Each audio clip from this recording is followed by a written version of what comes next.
So we're so glad you guys could be here today. My name is Isabella Ford. I'm new here at FIU in DC. I'm doing programming, so I helped put together this event today. So I really hope you guys enjoy. Thank you so much for being here. And I want to introduce one of the directors for Inter-American Institute for Democracy, Mr. Norberto Espanga. Thank you, Isabella. Thank you very much. And I got to start thanking FIU and Carlos and Isabella for this last-minute arrangement that they did. As usually, we Latinos are very used to create things on the go every day. This is the Forum of Organized Crime and Democracy in Latin America, and it's done together with Informate, the University of Austral of Argentina. We have one here representing them, the Institute and the FIU. So welcome to this morning, which should be a very productive and very useful in all the discussions. I'm going to be moderating the first panel, and the structure of this panel will be fairly simple. Each of the individuals will have 5 minutes to make their points. We will start with Doug Farah, who will present for 10 minutes his study on specifically case study. But before all that, we have an introduction by Carlos Jimenez from the Congress. As you know, he should be here, but we all know what is going on in Washington, and therefore he has been kind enough to send us this digital welcome.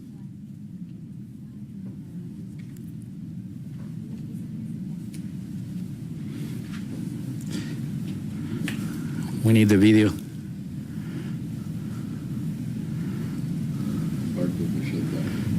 Part of the shutdown. Yeah, right. Do we have a video? Good.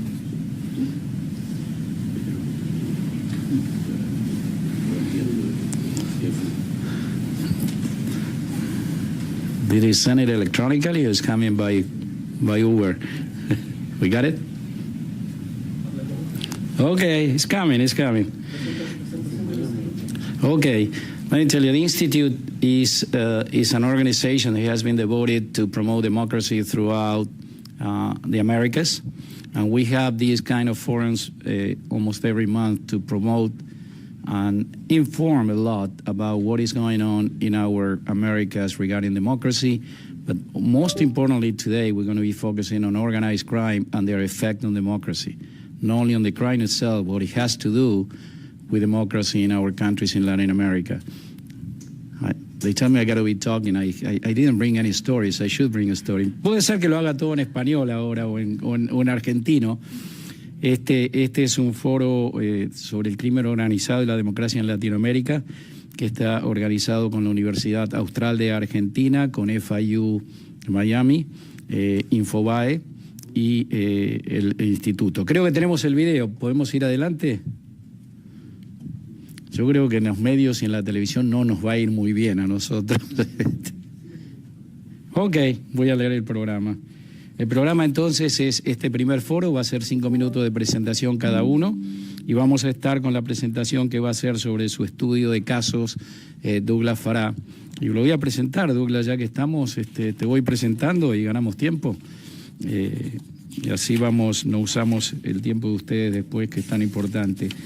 Douglas Farah is president of IBI Consultants, specializing in field research, security challenges, and transnational organized crime in Latin America.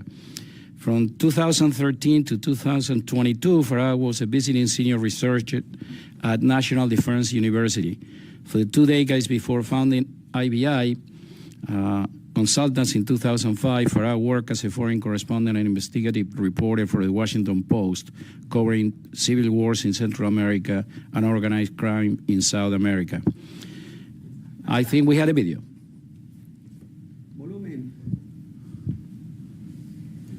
And so while I don't have a to-do list for the U.S. government, I do have a... Good morning.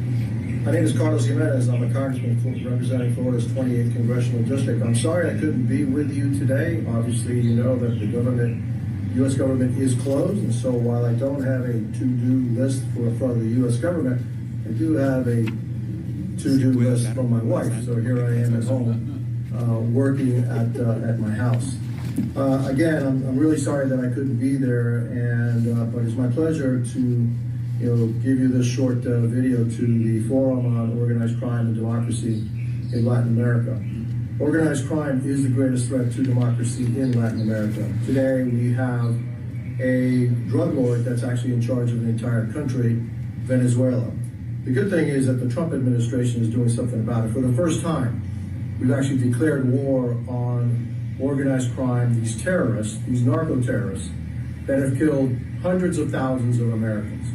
This is something that I've been asking for a number of years. Why we hadn't designated the drug cartels in Colombia, Venezuela, and Mexico as terrorist organization was beyond me, because they have killed far more Americans than Al-Qaeda or any other terrorist organization. And so I'm very glad of the actions that the president is taking.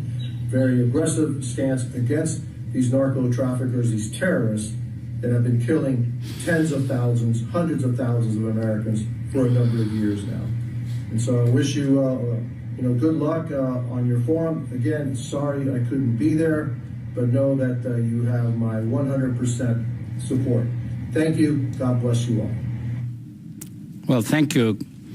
Well, we are now ready to go. I think I already made the introductions to Douglas. I mean, everybody knows him also, and I'm going to give you the 10 minutes to present. By the way, the book, a summary and a new book, just a new release of, especially for this forum, is available here. You can take it with you home.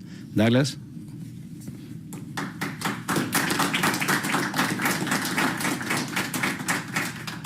Well, thank you very much for the opportunity. Thank you to FIU and all the sponsors here, the Institute and others, the opportunity to be here.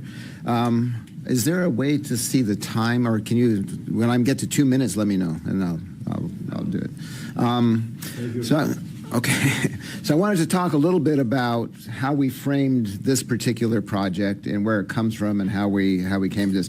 I recently wrote another publication for Florida International University, which I called The Fourth Wave of Transnational Organized Crime in Latin America.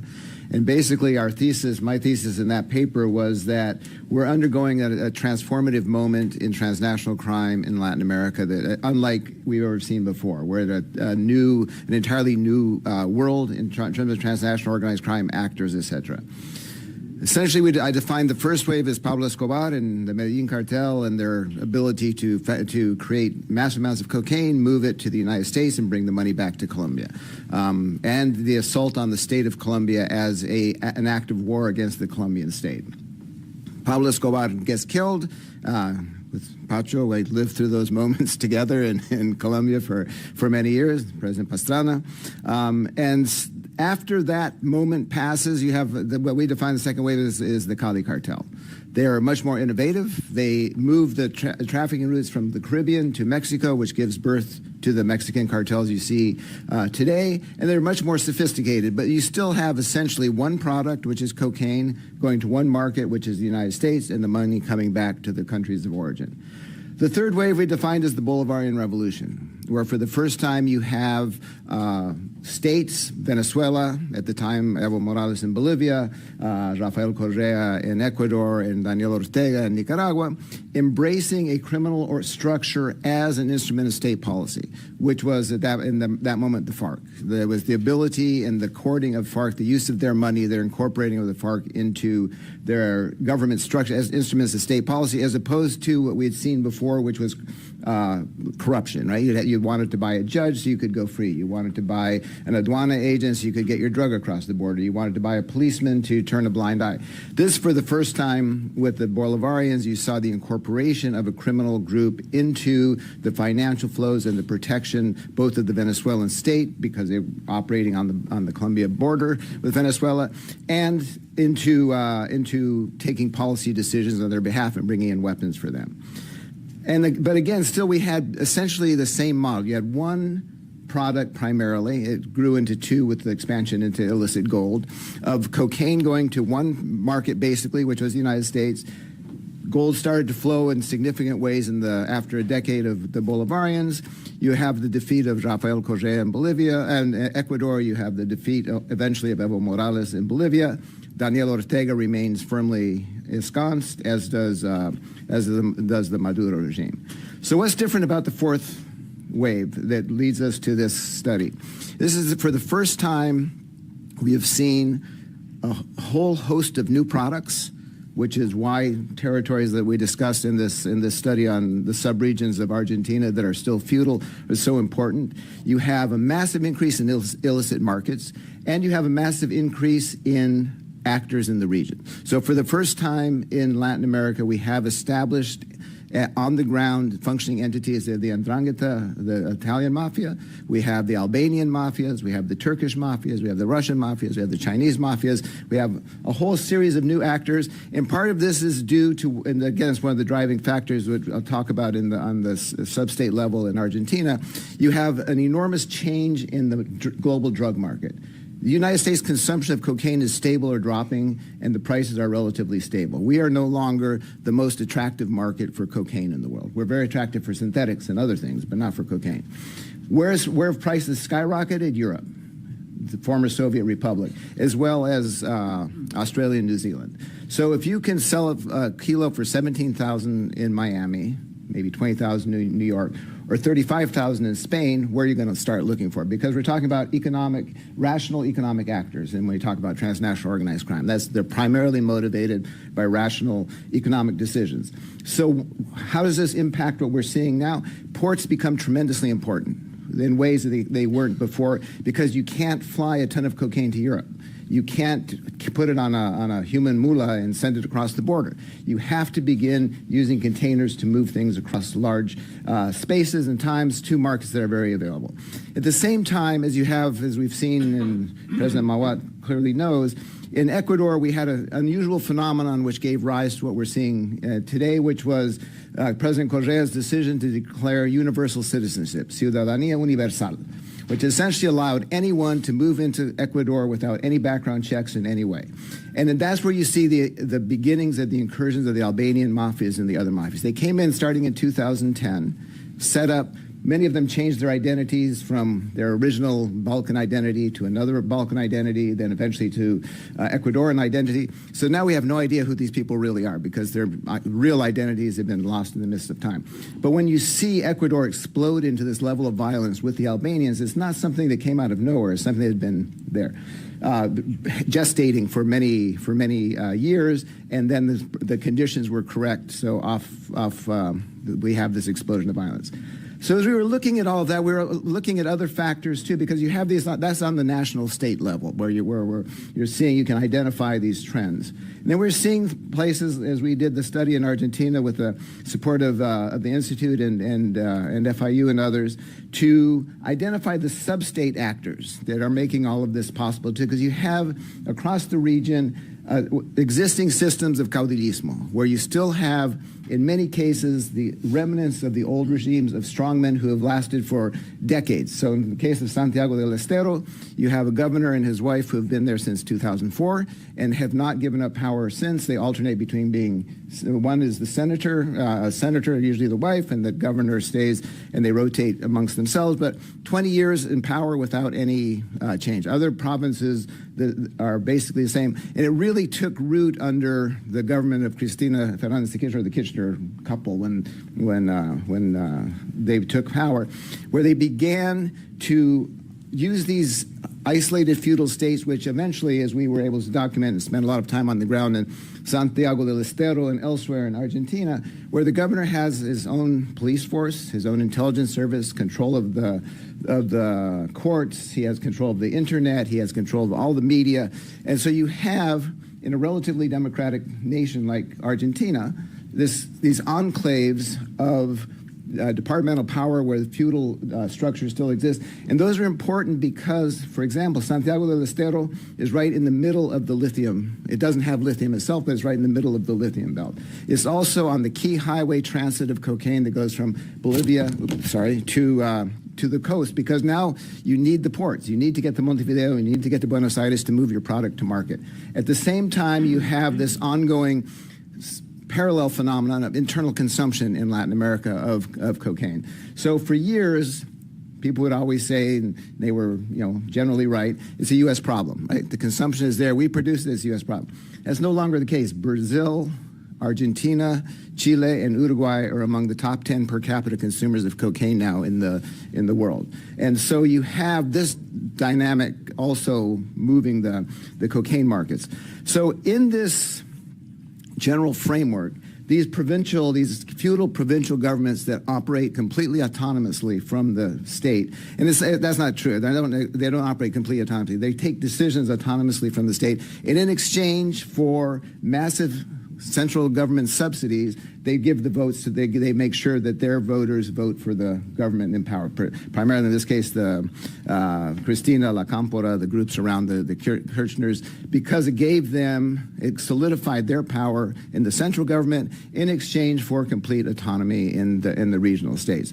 So as we were looking at these groups, we found commonalities that define, I would say, authoritarian states at the national level are all part of implemented at the subnational level in ways that have created enormous disaster zones inside these countries. Because, for example, Santiago del Estero and the other states, provinces we looked at, are among the poorest in Argentina. They get the most subsidy per capita from the federal government, and it's all essentially siphoned off by the local government. So the people get nothing. They have the highest rates of extreme poverty, the highest rates of illiteracy, the highest rates of being without basic domestic services like sewage, et cetera, while on the surface while the money is flowing in, it's not getting anywhere near them. And so you have these extraordinary circumstances, and I keep talking about Santiago del Estero because it was the most dramatic, where you have a governor who built a world-class soccer stadium, literally like Macarena in Brazil, and there's almost no soccer matches there. It was a pure giant money laundering effort. It's a beautiful stadium. Big statue, gold-plated Maradona in front of it, now sort of fading because they haven't kept it up. But it's just, you have to see it to actually understand the magnitude of what you're seeing. They have a whole series of other projects where they talk about how they've done like electric trains. But if you ride their trams, they're all diesel generated. There's nothing electric about them. They put in an international airport that gets 2 international flights a month. Okay, that's interesting. And they have all of the trappings of this. But so you essentially have mechanisms at the local level that allow massive laundering and the protection of the drug flows that are now flowing primarily from Bolivia, Peru, south to Buenos Aires, Montevideo, and now we're seeing it leak into Chile and onto the Pacific coast and doing other things. But these groups become incredibly important, these states, because the national state has very little say there. And I'll finish by saying one of the remarkable things that Argentinians know, but I didn't know when we started looking at this, is that the provincial government controls the land and everything under the land. So if you are a lithium company, as we saw with the Chinese in multiple states in Argentina, that province can negotiate directly with the Chinese. It doesn't pass through the central government at all. So you have, for example, as we were looking at the anomalies, because one of the things I learned working as a journalist and then with the U.S. government is that if you want to understand how money moves, look for the anomalies. What does not make rational economic sense? And that's where you're going to begin to discover this. So supposedly in Santiago del Estero, they're building one of the largest lithium factories in the world, which means you have to extract the lithium. They have no direct route to the sea. The train hasn't run in like the last 20 years. It takes 48 hours by truck to get there. Then you have to send it to be refined in China. Then it has to come back, and you have to put it back up in Santiago del Estero and start building batteries. Not an economically rational model. So what does that tell you about what's actually going on there? You probably have a giant bunch of people, the governor paid off by an enormous amounts of money to create the semblance to let the Chinese do whatever they want to do. In the lithium provinces surrounding Santiago del Estero, what we found consistently was that the Chinese companies, primarily Chinese and some Canadian companies, but the Chinese were much more aggressive, would come in and say, okay, we need this piece of land for lithium. And if there is an indigenous population, they'd say to the police, can you remove them? And they say, sure. boom, off you go. No reports of human rights abuse. Well, the Institute has documented human rights abuses and other things, but largely in the international community, that's all, because it's far away, nobody really pays attention to, it's hard to get to, etc. That whole structure remains with an enormous amount of impunity. So what we were trying to document in this particular in the study was the importance of not just looking at the national structures, because those we can identify and they're on our radar at least. If we're not very effective in combating them, we at least know where they are. The subnational ones, and we did Argentina, but the same type of structure exists in Brazil, exists to a degree in northern Chile. Peru has these type of islands. Every country has these very, very isolated and very powerful caudillos that still exist and bring about an enormous amount of resources to the central government, foment corruption, and are huge supports in the substructure of transnational organized crime. So I will leave it there. I don't know what the next forum is, but I will leave it there, and thank you very much for your attention.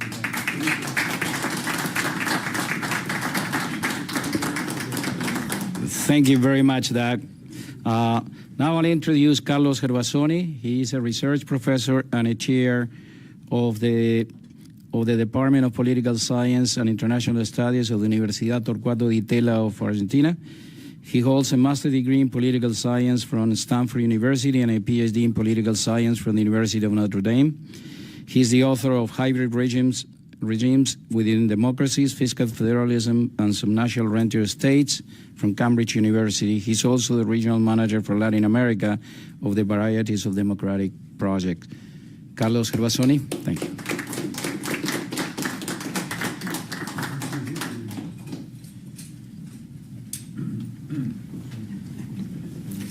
Thank you very much, Norberto. Good morning, everyone. It's a pleasure to be here with so many good colleagues from academia, statesmen, policymakers, and I would like to thank the organizers, the International Institute for Democracy, Florida International University, Universidad Austral, and Informate for inviting me. I would like to provide some political context to the presentation that Doug just did. I specialize in provincial politics in Argentina, and I want to say, many of you may be familiar with Argentina, some of you may not, that Argentina is a federal democracy like the United States with very strong and autonomous provinces. They are very powerful. As Doug was hinting, these governors can do a lot of things without national approval. Even though they are very similar institutionally, when you see politics, in fact, in each province, they vary a lot, especially in terms of democracy and authoritarianism. Several Argentine provinces, maybe the ones you may be more familiar with, like Córdoba, Santa Fe, the province of Buenos Aires, Mendoza, are quite democratic. They are well-functioning democracies, while some other provinces have very clear authoritarian features. They are institutionally democratic, they have elections, they have opposition parties, but when you see politics on the ground, practices are quite authoritarian. In democratic provinces such as the ones I mentioned, there are elections, parties lose and win elections, nobody has large majorities in the legislature, people feel free to express their opinions. There is a free press and a quite pluralistic press. While at the other end of the spectrum, you have provinces that different scholars call hegemonic and democratic, or hybrid. You heard the title of my book, Hybrid Regimes, in the sense that they have some democratic features, but they are mostly authoritarian. And the typical feature of these provinces is that governors never lose elections, ever. We have had 42 years of democracy, and that's something that doesn't happen in any real democracies around the world. Not only they never lose elections, but they win with suspicious majorities of 60–70% in a row in some of the poorest provinces of Argentina, where you don't see policy actually working, right? So by winning large majorities and bending the rules to make those majorities turn into even larger majorities in the legislature. They end up electing their own judges, you know, and after a few years, the political system is completely dominated by a party, typically the Peronist party, not everywhere, and sometimes even by a person or a family. The local media tends to be completely biased in favor of the incumbents, and people are, you know, afraid of criticizing the government. There are informal ways of punishing dissidents, and there is typically, you know, there is spying on opponents, you know, spying on journalists, on judges, on politicians in the opposition. Since Argentina democratized in 1983, the provinces that have most clearly fit this model of less democratic provinces I'm mentioning are Catamarca, Formosa, San Luis, La Rioja, Santa Cruz, which is, by the way, the home of the Kirchners, where, you know, Kirchner started his political career as governor there, and Santiago del Estero. You may be less familiar with these provinces. They tend to be smaller in population. Sometimes they're poorer, not always. They are heavily subsidized by the tax-sharing rules of Argentina's fiscal federalism. And the ones that Doug emphasized tend to be in the north of the country that has all of these other complexities related to the traffic of you know, drugs across borders. These provinces are completely dominated by governors. The checks and balances that are formally in place are completely ineffective. Judges and the legislatures rubber stamp whatever the governor wants to decide. And maybe the most iconic figure of this sort of governance in Argentina is Governor Gildo Insfrán, who has been in this position for 30 years, getting 8 consecutive re-elections. Before that, he was 8 years vice governor. So this is a person, and you know, he will die in his position, I'm sure, and probably will leave a relative to succeed him. Gerardo Zamora of Santiago del Estero also amended the provincial constitution to allow for you know, unlimited re-election, but the National Supreme Court, and this is very important, recently ruled against this rule, saying that it was, you know, un-republican to have unlimited re-elections for governors. So what he did was, you know, appointing his wife as the person to succeed him, and after one term sitting out, he came back. Doug mentioned that when they are not governors, you know, Zamora and his wife are in the Senate. And I'm going to add something very important to this. Both of them were appointed by the Peronists, by Cristina Kirchner first, and then again by Cristina Kirchner as vice president in the last Fernandez administration, as the presidents of the Senate. And that means that they are the second people in the succession line for the president. After the president and the vice president, Gerardo Zamora and his wife were for 6 years number 3 in the presidential succession line in Argentina. I have only less than a minute, so I'm going to say something very important, is that what is behind this variance that I mentioned between Mendoza and Santiago del Estero is fiscal federalism. You know, Doug hinted at this. We have a way of distributing money that provides a lot of money to these small, poor provinces in Argentina. Governors are very rich. They don't tax basically their population. And this is, of course, as you can imagine, a very favorable political situation. Everybody depends on the government budget in these provinces. You know, public employees, most people are public employees, the media, businesses in the province, you know, NGOs, everybody depends on a government paycheck. And therefore, building an opposition is impossible. Nobody wants to be in bad terms with the provincial governor. So I'm going to close, because now I'm maybe over my time limit, to go back to the decision of the Supreme Court that I mentioned.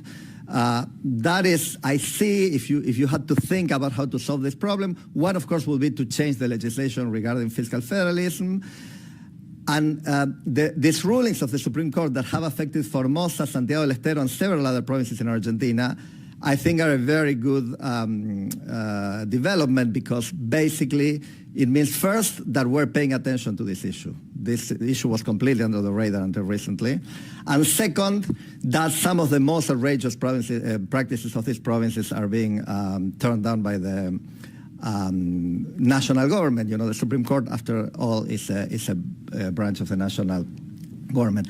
I'm just going to say that, finishing by saying that, of course, Argentina, as Doug mentioned, has been a resilient democracy since 1983. We have had a lot of problems, but democracy has basically held up. But we still have these enclaves of very undemocratic governance in Argentina. And of course, those places are very favorable for all sorts of illegal activities, from narco traffics to corruption. And you do see, it's difficult to find out actual evidence of this, but you do see that a lot of the very corrupt practices that characterize Argentina are conducted at subnational level in provinces like this. Thank you very much.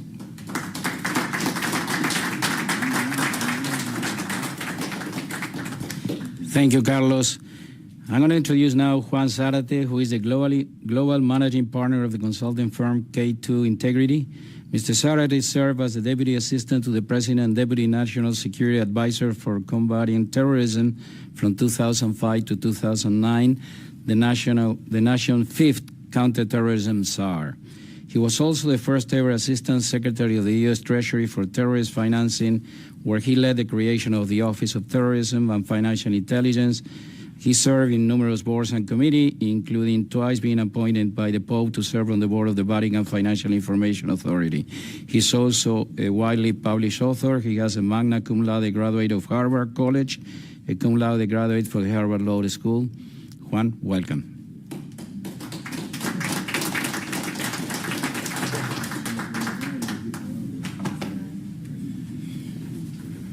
Norberto, gracias. Buenos días. Good morning, everybody.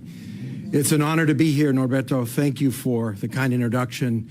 It's really an honor for me to be part of this esteemed panel, especially my good and long-standing friend Doug Foro, who's done some of the best work in this field, looking at the nexus of organized crime and illicit finance of anybody that I've known. So it's really an honor to be here. I want to thank FIU for hosting us on short notice, and I want to thank all the sponsors, including the Institute. In my 5 minutes, I want to talk a bit about the centrality of organized crime as a threat to democracy and a threat to the integrity of the financial system.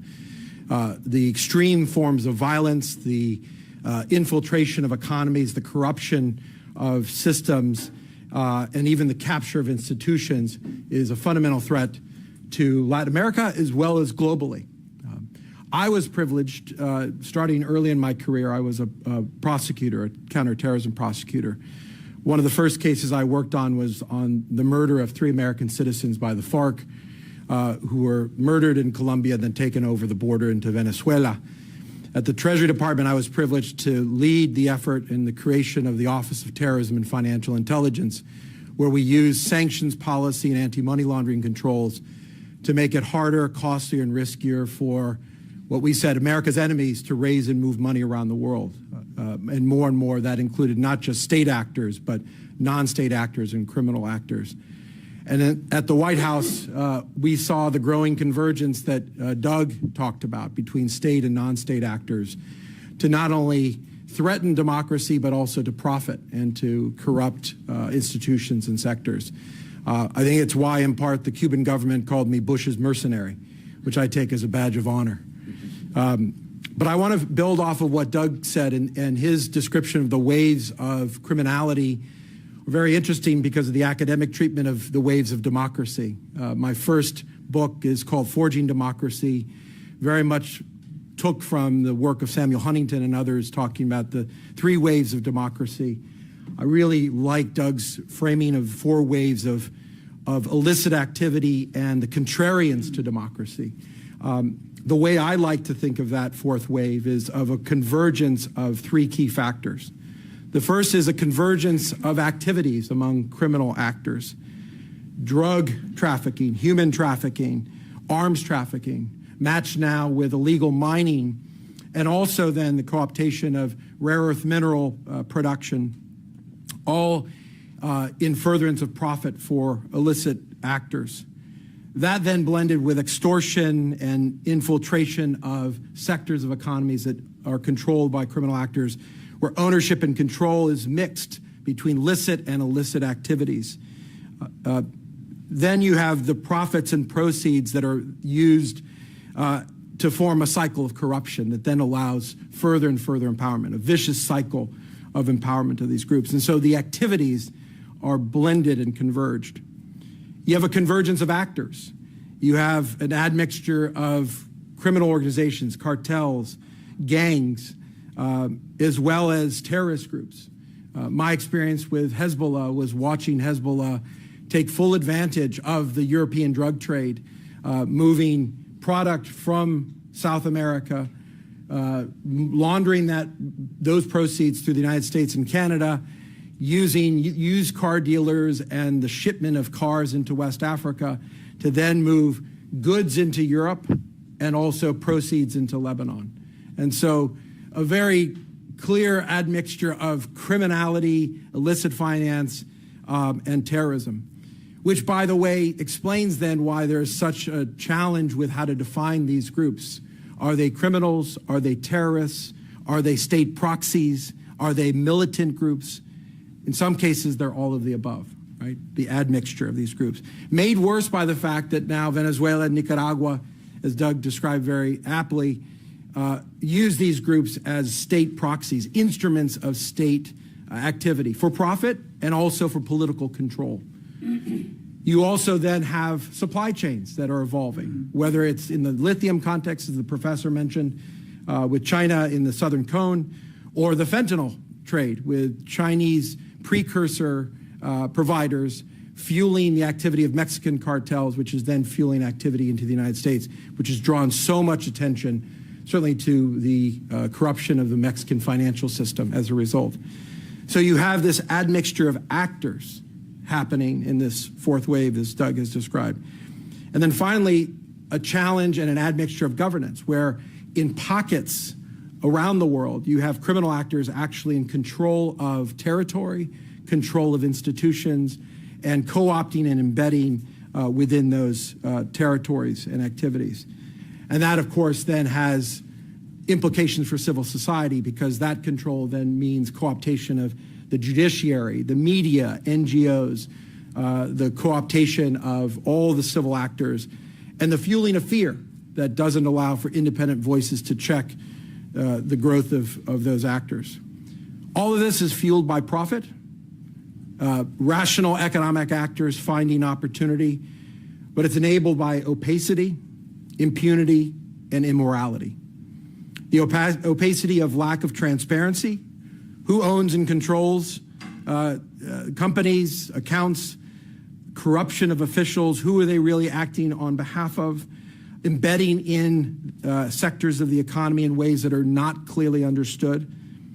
Impunity with a lack of accountability for the violence against institutions and actors, prosecutors, politicians that are speaking out against these actors, a fear to hold powerful people and institutions to account, and in the worst and most extreme cases of impunity, an open brazenness to the criminality and the corruption, because there is so much control of the economy and of the political institutions.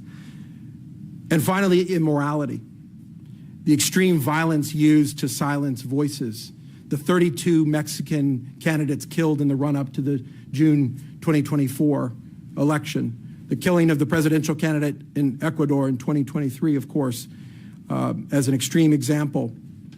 Extreme violence meant to cow voices and civil society. Extortion and fraud and illicit finance that impoverishes people and families, that undermines the ability of people to make a living and undermines the ability of people to aspire. And of course, the long-term effects of corruption and kleptocracy that hollows out economies for short-term gain with prejudice to long-term effects. So that's all very negative and very problematic. But I come from the world of what do you do next? What is to be done?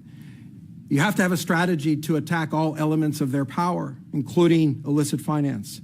You have to expose what they're doing. Doug's work is case in point. Sunlight is the best disinfectant. Supporting independent media voices, using new technology to expose what's really happening. Having accountability, not just criminal accountability, but also in the markets with banks, investors, all having power from the outside to draw accountability on the inside. And having a new strategy of how we network and support each other. This conference is a good example, Norberto.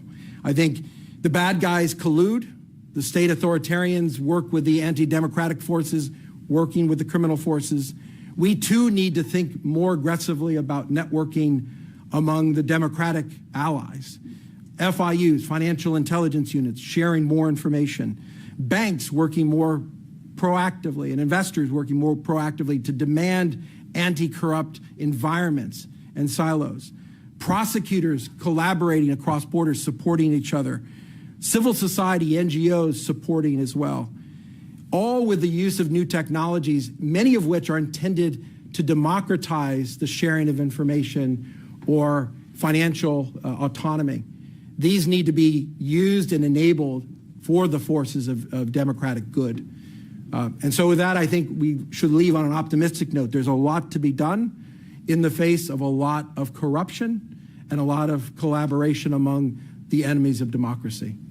Thank you very much.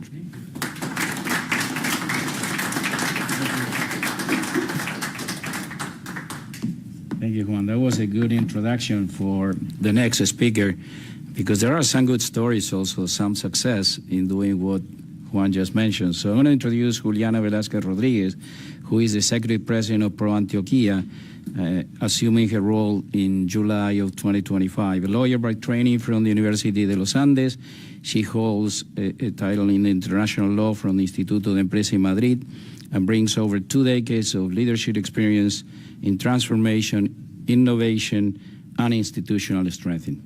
Juliana, welcome.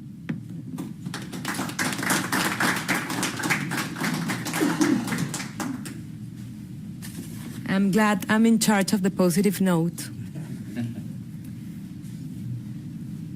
Good morning to everybody. Thank you at the Institute for the invitation.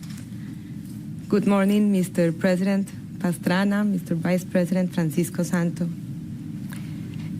I'm deeply honored to represent the voice of thousands of Colombian citizens and business leaders who have witnessed and helped shape one of the most remarkable transformations in the history of Latin America. Let me begin with a single word: yes. Yes, in 1991, Medellin was the most violent city in the world, with more than 400 homicides per 100,000 inhabitants. Yes, terror ruled our streets, car bombs, assassinations, and fear became part of daily life, taking the lives of brave police officers, social leaders, and innocent citizens. Yes, in the 1980s and the 1990s, illegal armed groups expanded across Colombia, reaching nearly 40,000 criminals, spreading violence through our countryside, and cities alike. And yet, Medellin refused to die. While the world only saw chaos, a group of brave business and civic leaders, educators, public officials, and visionary mayors embraced the conviction that there can be no successful companies in failed societies. They chose to stay, to rebuild, and to defend hope. At Pro Antioquia, the organization that I lead, founded in 1975, we became a platform of trust, a bridge between the private and public sectors committed to building public value. Even in the darkest years, we led efforts to dream and to act, supporting the creation of the Medellin subway, advocating for an international airport, driving education and social agendas, and convening the difficult yet essential conversations our city needed to survive. We believed, and still believe, that what is public belongs to all of us, and only working together can we build a future worth inheriting. Today, Medellin stands transformed. We turn pain into resilience, despair into innovation. More than 1.3 million visitors come each year to witness this rebirth, a city once defined by tragedy, now known for technology, culture, and creativity. But let us not be deceived.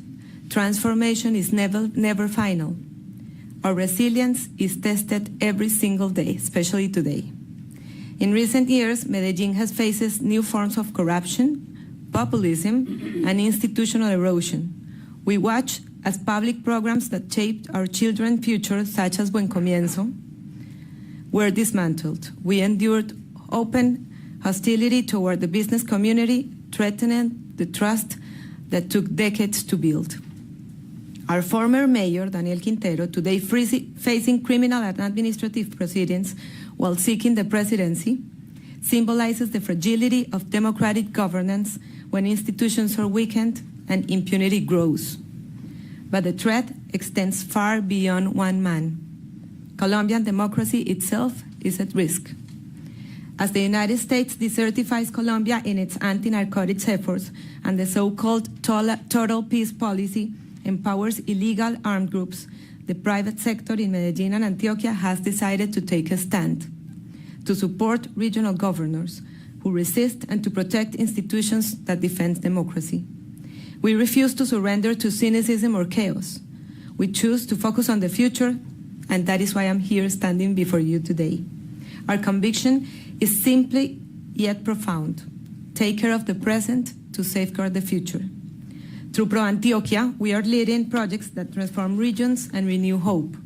The airport region, connecting Medellin to global markets, sustainable tourism strategies celebrating culture while protecting nature, the transformation of Urabá on Colombia's northern coast into the nation's next agro-industrial and port hub.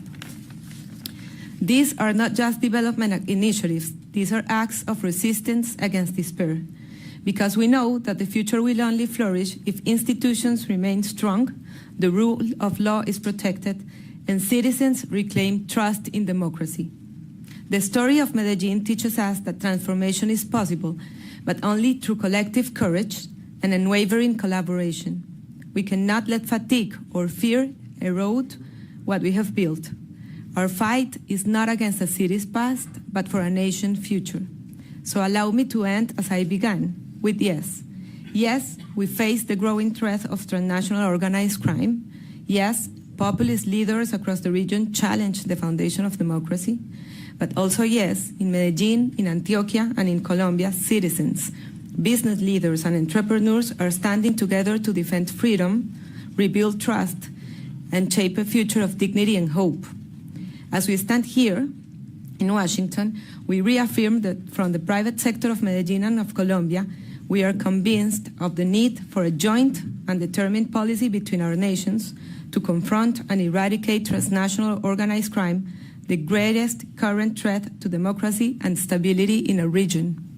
Today, just in 1980, our decision is not to flee from Colombia, but to stay, to work hand in hand with the public sector, to prove once again that resilience can be a model for the world. Because Medellin is not a city that surrendered. It's a city that transformed pain into purpose. Thank you.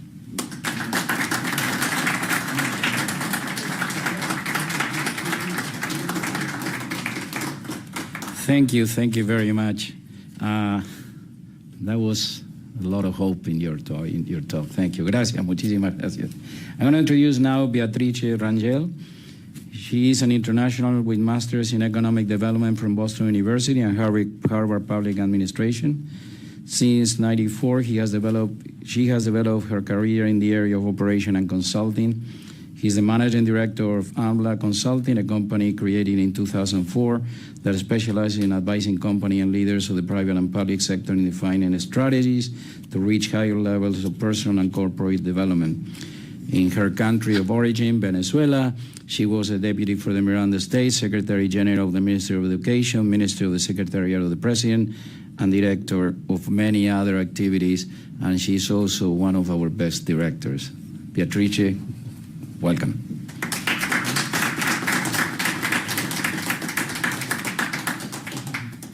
Thank you, Norberto, for your very kind presentation.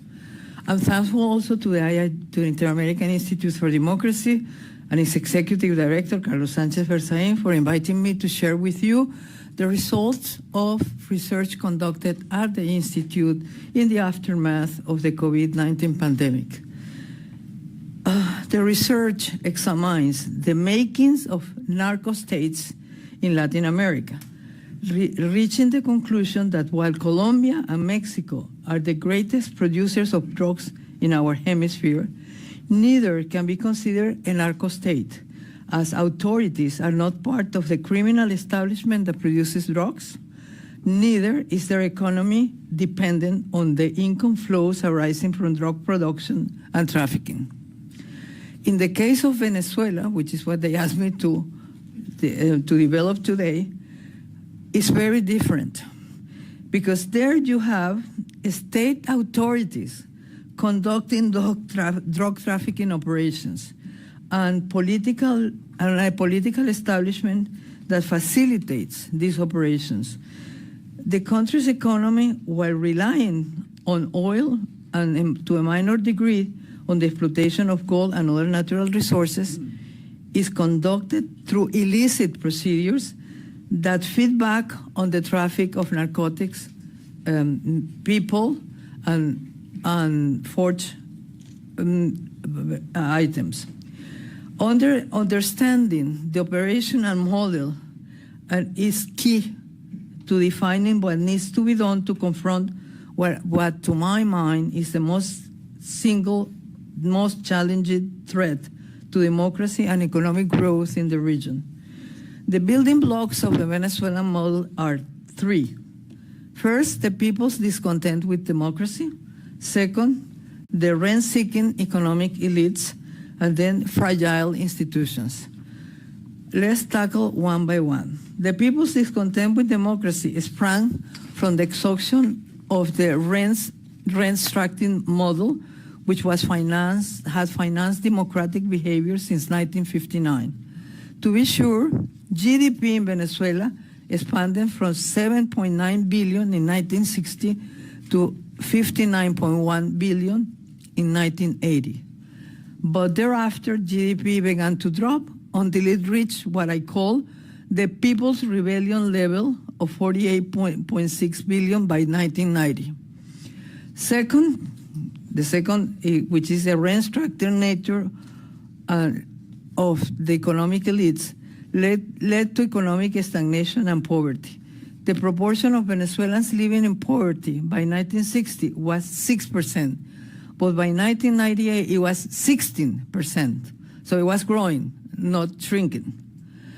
Rent-seeking behavior secures closed markets, impending competition, innovation, and entrepreneurship. People living in poverty then drew the conclusion that the established system was unable to provide the means for them to escape poverty. Many turned then to illicit trades to secure a better living for their families. Detailed drug trafficking became one of the ways out of poverty. Then the third factor, which is fragile institutions, facilitated the political corruption that oiled the wheels of democracy. Businessmen could exact monopolistic prices because they pay politicians to keep tariffs high enough to seal out any competition. The military charged between 5 and 10% over all their procurements. Political parties received generous contributions from businessmen interested in keeping the tariffs high. Public works were too frequently allocated to companies that knew little about the project at hand, but a lot about how to get politicians to obtain projects for them. And all this was played in plain eyesight to an enraged middle class and a desperate low-income families. By the time a correction course was attempted by the government of Carlos Andrés Pérez in 1989, it was too late. Venezuelans were sold to radical change. Hugo Chávez Frías incarnated that radical change. He had tried a coup d'etat, had taken responsibility for the event, and was seen by most of the population to be the person who could do away with the corrupt elites that controlled the country. But Mr. Chávez had other items in his agenda. He saw himself as the vindicator of the poor and the person who could look at the United States in the eye.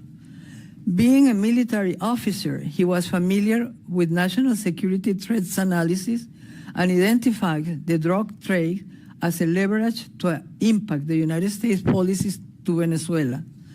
Accordingly, and to statements made by his chief military intelligence officer, who's now in prison here in the United States, drugs were the means to both weaken the U.S. social fabric as well as to provide his movement with financial resources to expand regionally while buying loyalties at home. And this was said by Hugo Chavez himself to this gentleman who is now in prison here in the United States. Also, according to this same source, he instructed the military to cease drug trafficking from the usual handlers, that is, the drug lords from Colombia and Mexico, and his regime took over the drug business from the cartels to carry out under the surveillance of Mr. Padrino and Mr. Cabello. So part one of the Venezuela tragedy was built right there. In 2001, the failed military civic society reaction against Mr. Chavez, clear turn towards autocracy, pushed Mr. Chavez further into criminal direction. He realized that to secure unending power, he needed to have an army of his own. Two means were used. First, government called upon supporters to register in a militia. Second, the government closed defense pacts with petty organized crime. The gangs assailing low-income neighborhoods became the government's eyes and ears and the whipping tool. And finally, an alliance was closed with the radical and violent guerrilla groups from Colombia whose drug trafficking practices were documented. And to top this ice cream with a cherry, Fidel Castro became the chief strategic officer of the regime. A perfect criminal organization was thus created to secure control of Venezuela, while at the same time to open new avenues of revenue for the regime. With time, the regime in Venezuela saw the opportunity to protect itself from unfriendly governments in the hemisphere by triggering an astounding migration of about 8 million people, or 20% of the population. Hidden among those migrants were some gang leaders directly sent by the government with the mission to exact revenge upon enemies of the regime in the hemisphere. Proof of the pudding is Chile, where one person, a Venezuelan military officer who was on the refuge from the government of Chile was killed. This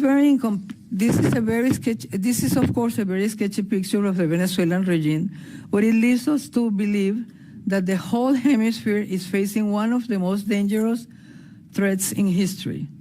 As in Venezuela, there is a regime run by criminal intents that has created its own resources to support both economically and militarily, and has metastasized over nations in the region such as Bolivia and Nicaragua, and is working hard to bring Colombia into its realm.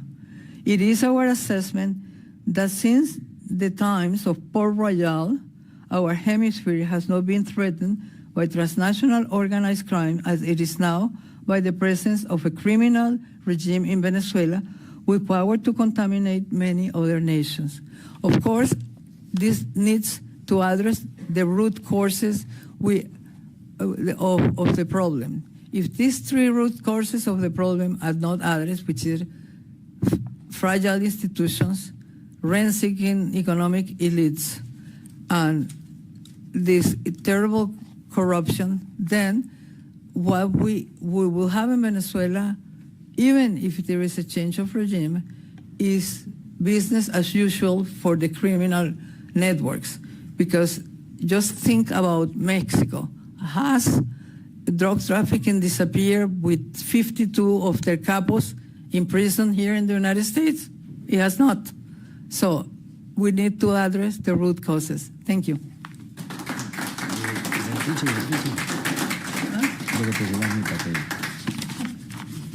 He's taking my papers. Thank you, Atrice. I'm going to introduce now Dr. Eduardo Gamarra. He obtained his doctorate in political science at the University of Pittsburgh in 1987. He has been affiliated with FIU since 1986, where he currently serves as a full professor of the Department of Political and International Relations. He is the author of numerous articles and books on democracy and politics in America, and his work has been widely recognized both in the academic field and the field of public policies. Eduardo, welcome.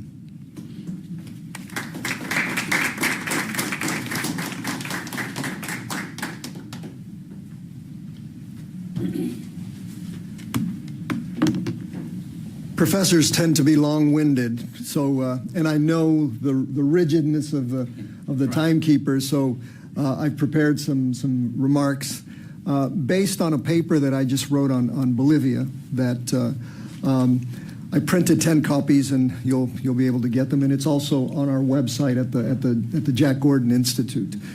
I want to especially thank the Institute for hosting this. I want to give our welcome also to our colleagues from our Argentine partner university, Universidad Austral, and of course Informate, and I'm especially pleased that we were able to lure you here after the government shutdown.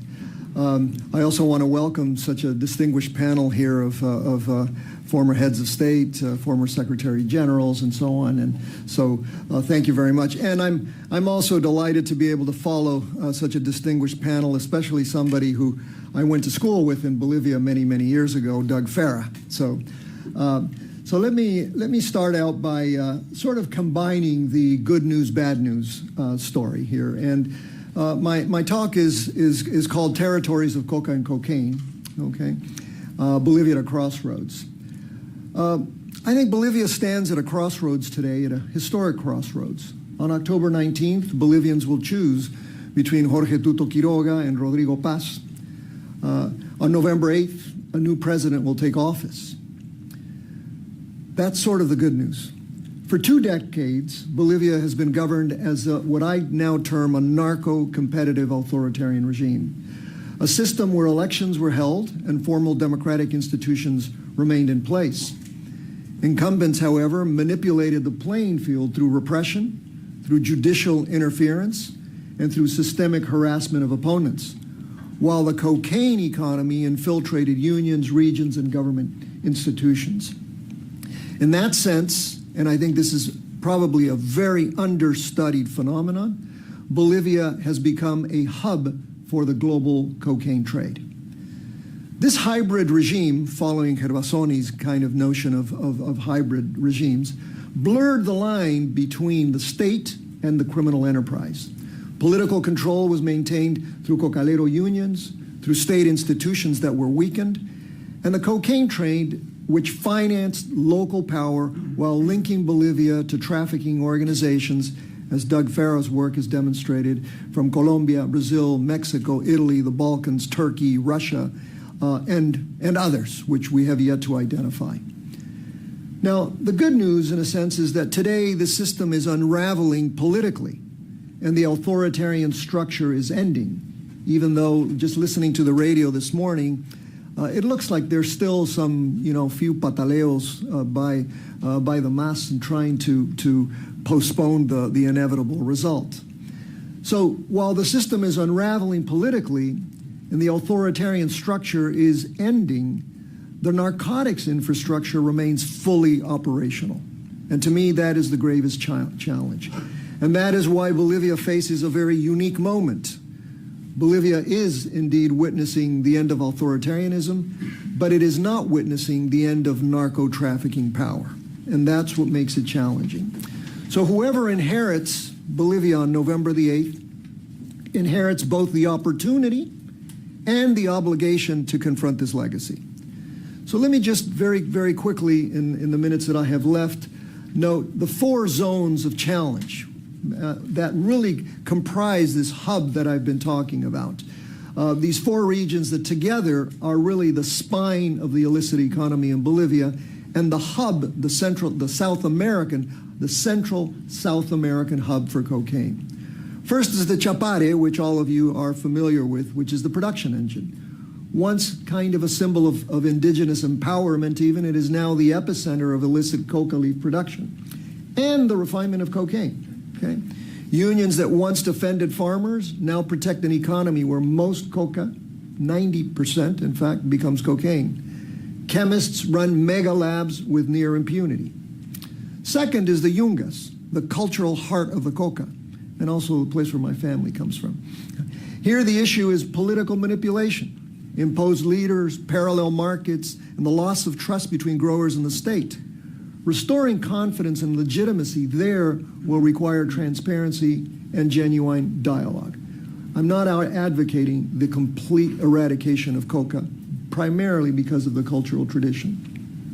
Third, Santa Cruz, the cocaine production, logistics, and laundering hub of Bolivia. Our economic capital today has become a safe haven for the PCC, the Comando Vermelho, the CJNG, Ndrangheta, Balkan groups, etc. These groups move drugs, launder money, and infiltrate business networks. Combating this will demand clean institutions and strong financial intelligence, that other FIU you're talking about.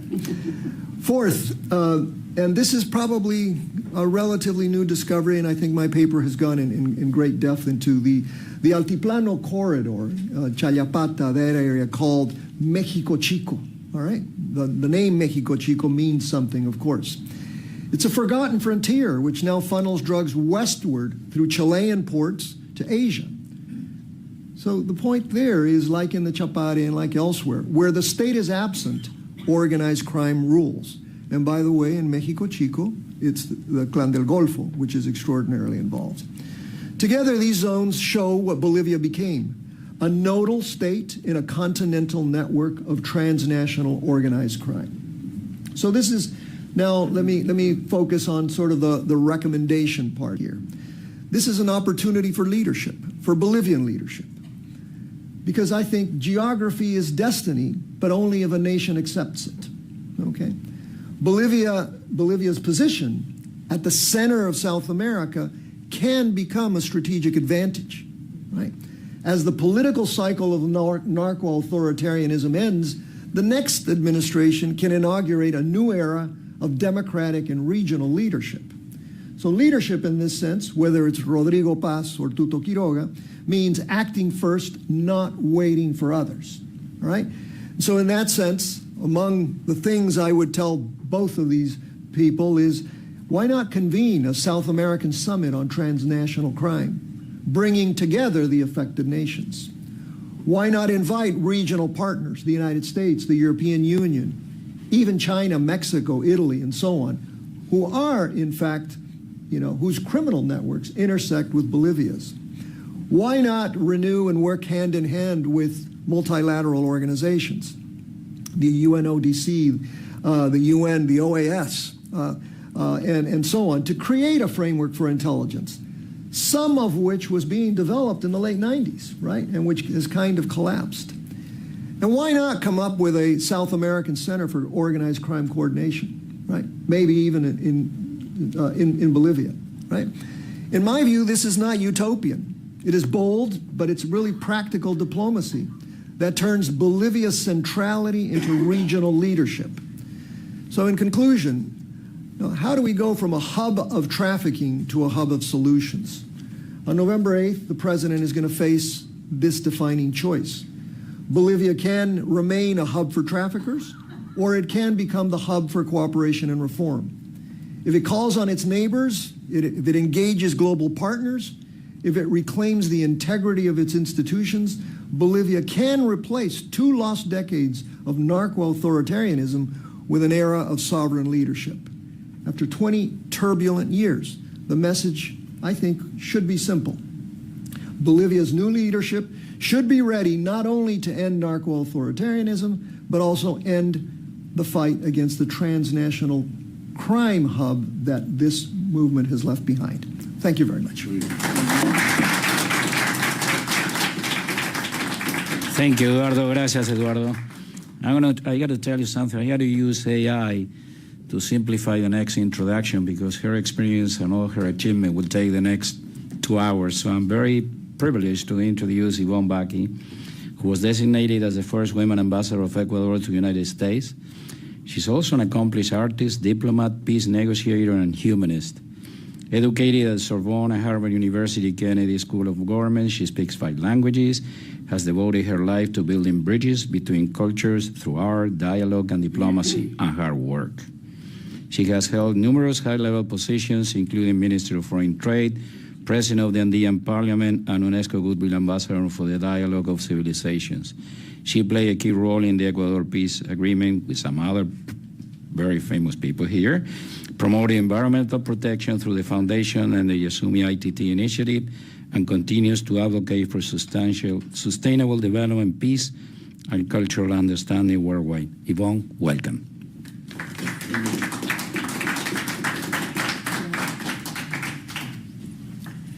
Thank you so much for the presentation. And really, I'm so pleased to be here today in this important subject that is so much needed.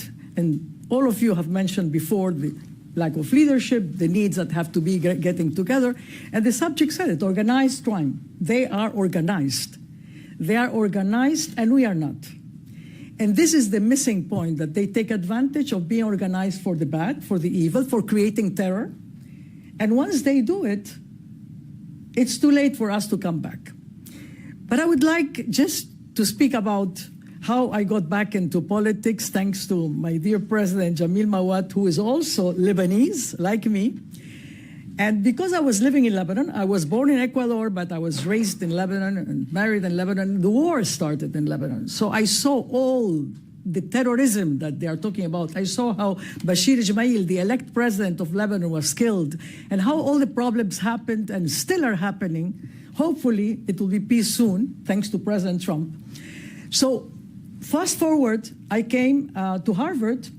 Mostly, I was an artist, but also my husband was in politics, and I lived all through politics. My father also loved politics, and it's for the peace. I came to Harvard. My art was promoting peace. The foundation we created was the Arts for Peace Through Politics Foundation at Harvard. And my professor was Professor Roger Fisher. And our professor of leadership also, Heifetz, Ronald Heifetz, because President Mawad also was there at Harvard. So my aim was to make peace in the Middle East. That was my dream. But the war between Ecuador and Peru started, and my life changed.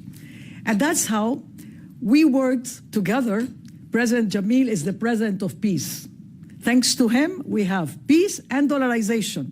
Two things that Ecuador should be proud of it, and it's the only thing that's keeping us stable. Could you imagine if we didn't have peace with Peru at that time, with the Shining Path, and in the northern part with the FARC, and I am here with my dear president, Andrés Pastrana, who was at the same time when we made the peace also. And having this with the North, now it was going on in Colombia, and Ecuador is not just Colombia, it's Mexico's cartels and it's everyone that you could imagine being there. But the thing that happened when I was the first time ambassador here, I arrived in 1998, just after we signed the historic last border dispute of the hemisphere. And President Clinton was present, and it was one of the guarantor countries, together with Argentina, Chile, and Brazil. It was a historic peace that was signed in Brasilia on the 26th of October, 1998, and I became ambassador the next day here, thanks to President Mawad. And what happened? The first thing I arrived, Luis Alberto Moreno was ambassador of Colombia, and they invited us to Congress, to the Senate, to speak about Plan Colombia. And I was sitting next to Senator Christopher Dodd and former President Biden, who was a senator, Foreign Relations Committee. And they invited me because of Ecuador, because President Pastrana had given the piece of land on the frontier of Ecuador to the FARC at that time, the 620 kilometers of Ecuador's frontier with Colombia.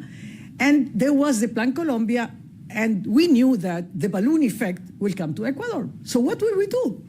So I was sitting next to them, and I was listening with no experience of what's going on yet. And they were talking about what was going to be happening. And I looked at Senator Dodd. He was my friend before I was ambassador. I said, Chris, what's going to happen to Ecuador? And he said, don't worry, we speak with your president, we'll arrange the things. And it happened. We made the Manta base. Thanks to the vision and the decision-making immediately of how to protect. It was not a military base. It was a protection for the narcos that were coming and were going through our oceans.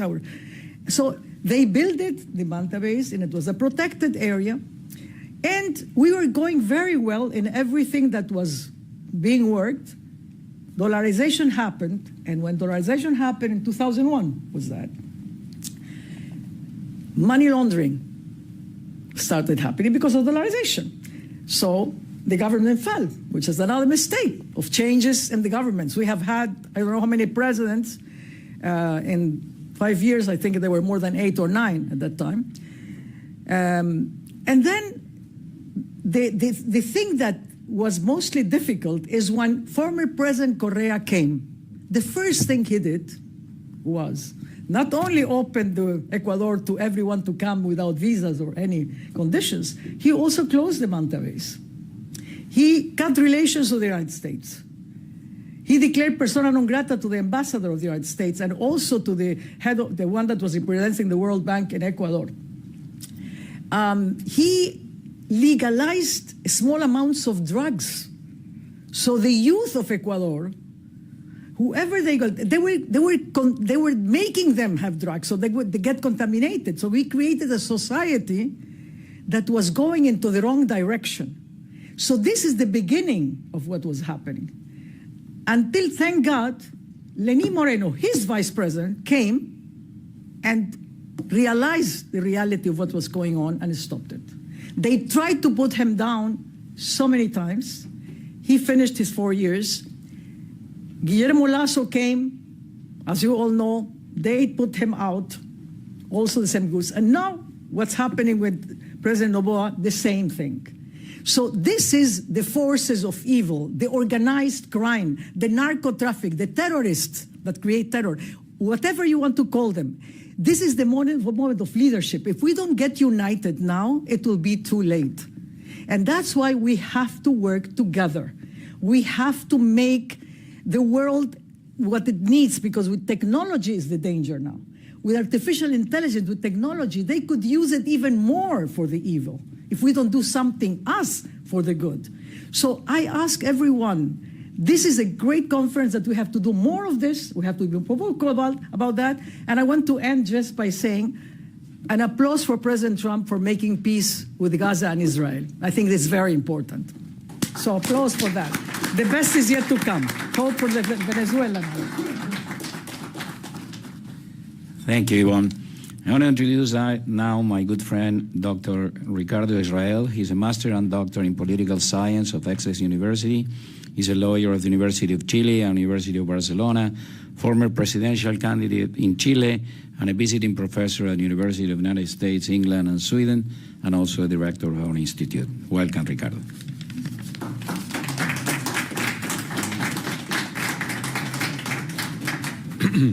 Well, thank you for our director, Carlos, for inviting me to make this presentation. Chile is my case. And first, a word because I am reading it. At the Institute, I have discovered that the only way to say something in 5 minutes is bring it right in. One main problem of Palermo, as is known, the 2000 United Nations Convention Against Organized Transnational Crime, is that, strangely enough, it lacks a good definition of what precisely means transnational organized crime. Chile is a case of hybrid warfare in which organized crime is used against democracy. It has happened for years without the country reacting against it. This has taken place in governments as different as Piñera's center-right in 2018-2022 and the left-wing one of Boris, inaugurated in 2022, being the main factor that for many years Chile has lacked a vision of the problems and potential of the country in strategic terms, because the long term has been lost. Chile does not have an state intelligence institutionality worth of that name. Not now, not during the whole 21st century, because during the 17 years of the Pinochet dictatorship, civilian and military intelligence was used to suppress dissidents and Democrats. And as a result, the only professional intelligence the country has is in the armed forces, with the limitation that they are legally forbidden to use it for any purpose other than war. It is difficult to understand why after so many years the situation has not been solved. Lacking a true intelligence service has been bad for the country and the state, and both transnational organized crime and natural organized crime have taken advantage.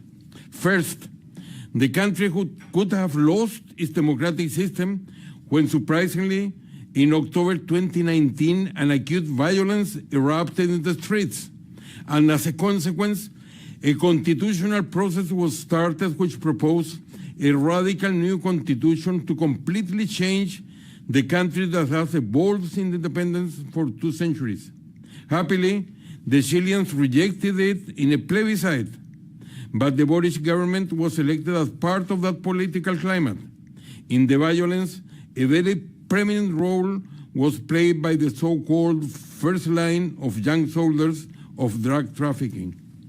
Secondly, for around 3 decades, Chile has had a low-intensity guerrilla warfare in the south of the country.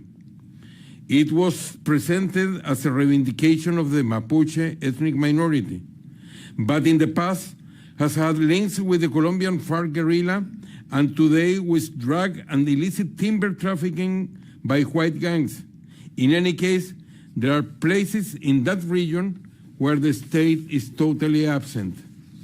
Thirdly, the structural weakness of the country was such that the Venezuelan dictatorship took advantage, and organized crime was used to kidnap, torture, and murder Lieutenant Ojeda, a military dissident who had been granted political asylum. The Tren of Aragua was used and paid for this crime. Until then, it was not clear to everyone how deep was the relationship between organized crime and foreign intrusion. But after this killing, there was no doubt, because it was clear to everyone how weak was the Chile and the system which was supposed to protect the country. At the end, the system for criminal prosecution, which is independent, got evidence that the one behind the murder was no one else than Diosdado Cabello himself. Information that was taken to the International Criminal Court by the Ministry of Foreign Affairs without any answer to this date.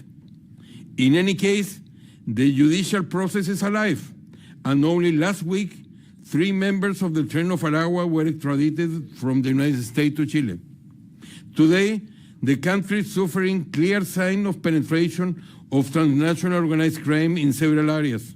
First, in everyday life and culture, a sign of which is how daily activities like transport and schools cannot take place when streets are taken by narco funerals, which, by the way, are broadcast live by national TV. Second, the sicariato is today part of Chile, with substantial amount of guns and murderers being in their hands.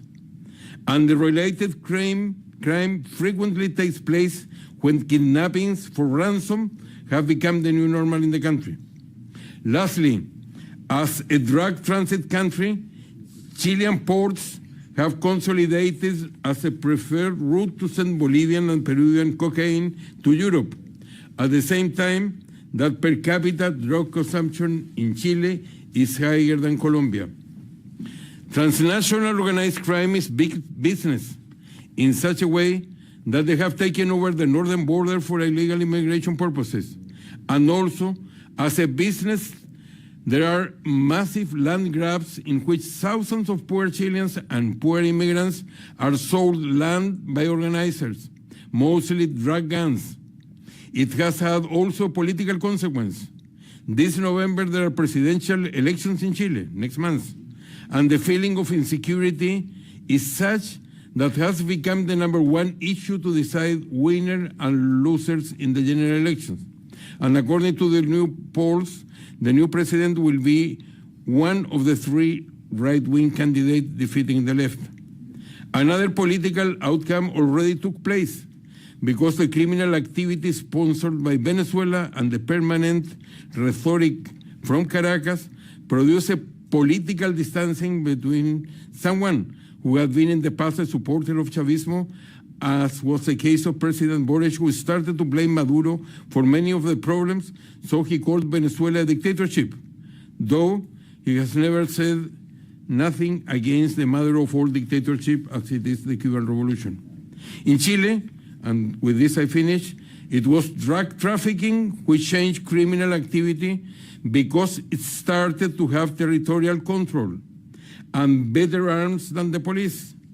At the same time that corruption made its way to local governments and municipalities, with politicians having close ties with organized crimes. And common to the rest of the region, the country as such and the political class have not been able neither to have public policies nor the will to successfully defeat organized crime. Democracy and its quality are already losing the battle as is happening in other countries. Audacity and more regional solidarity among democracies is urgently needed, as it's also to look to the United States as a partner and not as a foe. And thank you. Gracias, Ricardo. Thank you. Now I'm going to introduce Hector Chamiz. He's a professor at Georgetown University in Washington. He taught at Brown and Cornell University. He was a fellow at Woodrow Wilson Center, also in Washington, and a visiting researcher at Cambridge University and the Central European University in Budapest. He's the author of books and academic articles on privatization and state reform, authoritarianism, populism, democratization, human rights, among other topics. And he's published, and he's also a columnist of Informate and an NTN 24 International. He has a doctorate in political science from Columbia University in New York. Welcome, Hector.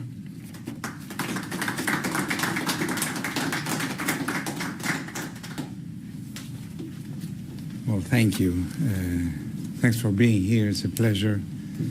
Thank you, Carlos. I was the last minute invited yesterday, so I'm sort of colado with a few notes here. And I'll do my best. I don't have, like Ricardo, the text timed to 5 minutes. So here I go. Let me start with, my talk is resource wars in Latin America. There's a whole literature on Africa and resource wars. Paul Collier coined the term conflict trap, linking natural resource export-oriented economies intensive in natural resources, the resource curse that exposed to fluctuations in prices and therefore boom-bust, to cycles of violence. When the economy expands, there is welfare, but when there is changes in prices and the economy busts, there is activities that are more prone to violence. You see coltan in the DRC, oil in Nigeria, diamonds in Sierra Leone. Those are the resource wars. Now, what happens when all those natural resources are illicit? The problem is compounded, for sure. What happens when the natural resource traded is cocaine, or gasoline smuggling, or illegal mining? All legal goods, or illegal per se, or in the way they were exploited. Well, here's the reality in Latin America. And let me just, they were mentioned, but let me remind everybody of a few examples, recent examples. Let's look at the Catatumbo region, where there's been war. In March, between dissident FARCs and ELN. Fractions and factions, dissidents of dissidents, whose goal is to control the cocaine hub and the mineral resources in that area. Let's look at Ecuador, where cycles of violence have permeated and poisoned political life. Someone mentioned the assassination of Fernando Villavicencio as a prime example of brutal violence. And just now we hear Yvonne about the Correa period. Let's look at, of course, Venezuela, that has been labeled a narco-terrorist regime, not just now, but in 2020 by the Department of Justice. And the indictment has been in the docs ever since. Now the State Department picked it up and added a wave of, we may say, political pressure to a legal case that had already existed. Let's look at Mexico,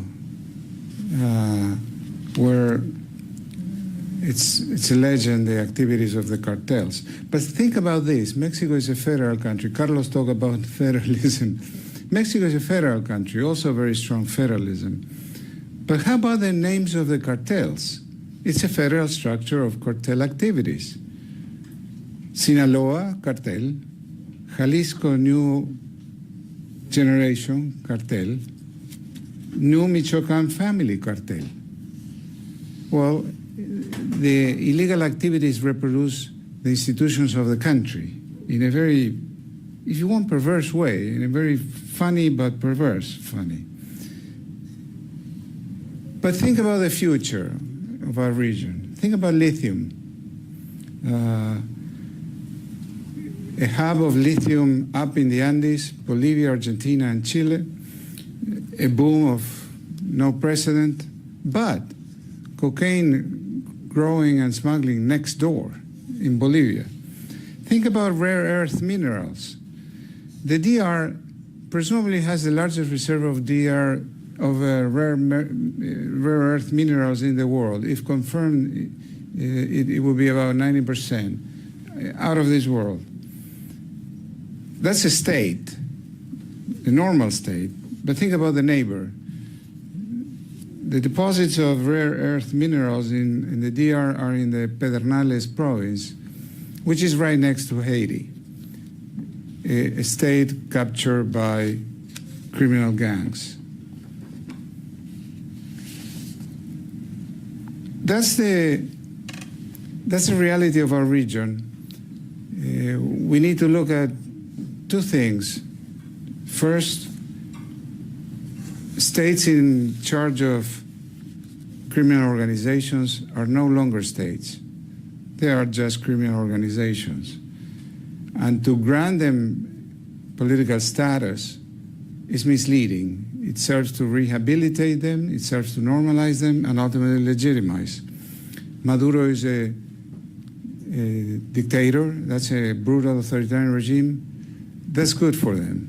It's good because there are many authoritarian regimes in the world, and those states are legitimate actors. North Korea, Russia, Iran. This is a different category, and we shouldn't give them the benefit of rehabilitation.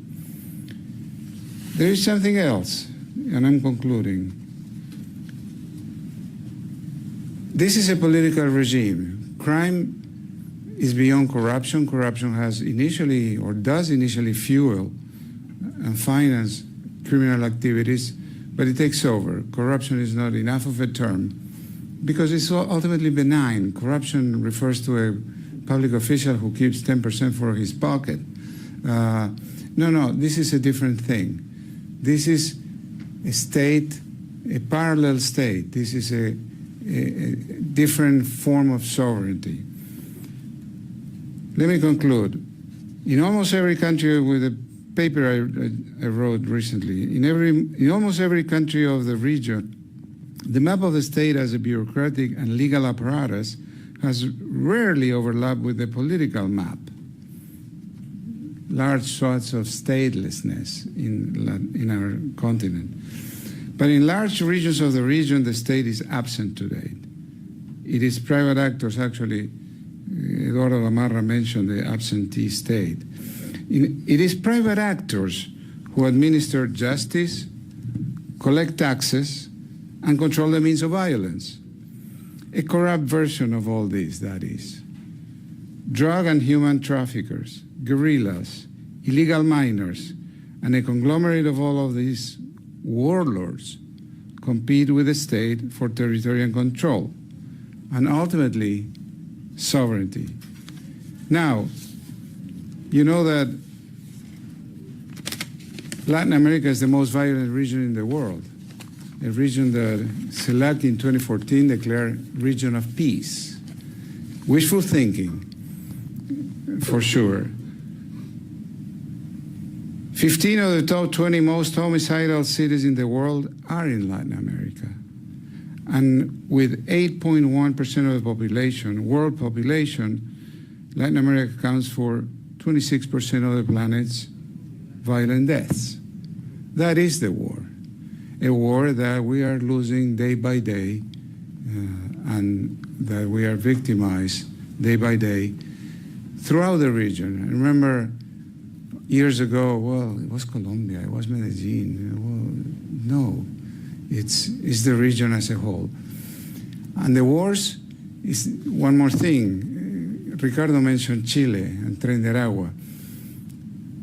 Is Tren de Aragua capable of taking over the U.S.? Certainly not. But it's capable of doing a lot of damage. And talk about a violation of sovereignty and a war of aggression, right? We talk about wars of aggression, Russia taking over Ukraine.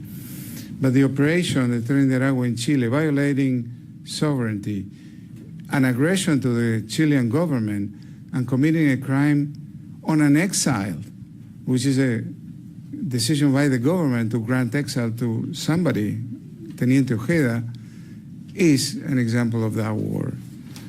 And if we don't wake up, we're going to lose the war even worse. Thank you. Thank you, Hector. I want to introduce now Dr. Evan Ellis. He is a senior non-resident fellow with the Center for Strategic and International Studies with a focus on Latin American security issues, including organized crime and the role of extra-hemispheric U.S. adversaries in the region. He has published over 600 works, including 5 books, and from 2019 and 2020, he serves on the Secretary of State of Policy Planning and Staff with responsibility for Western Hemisphere affairs. Dr. Ellis, welcome.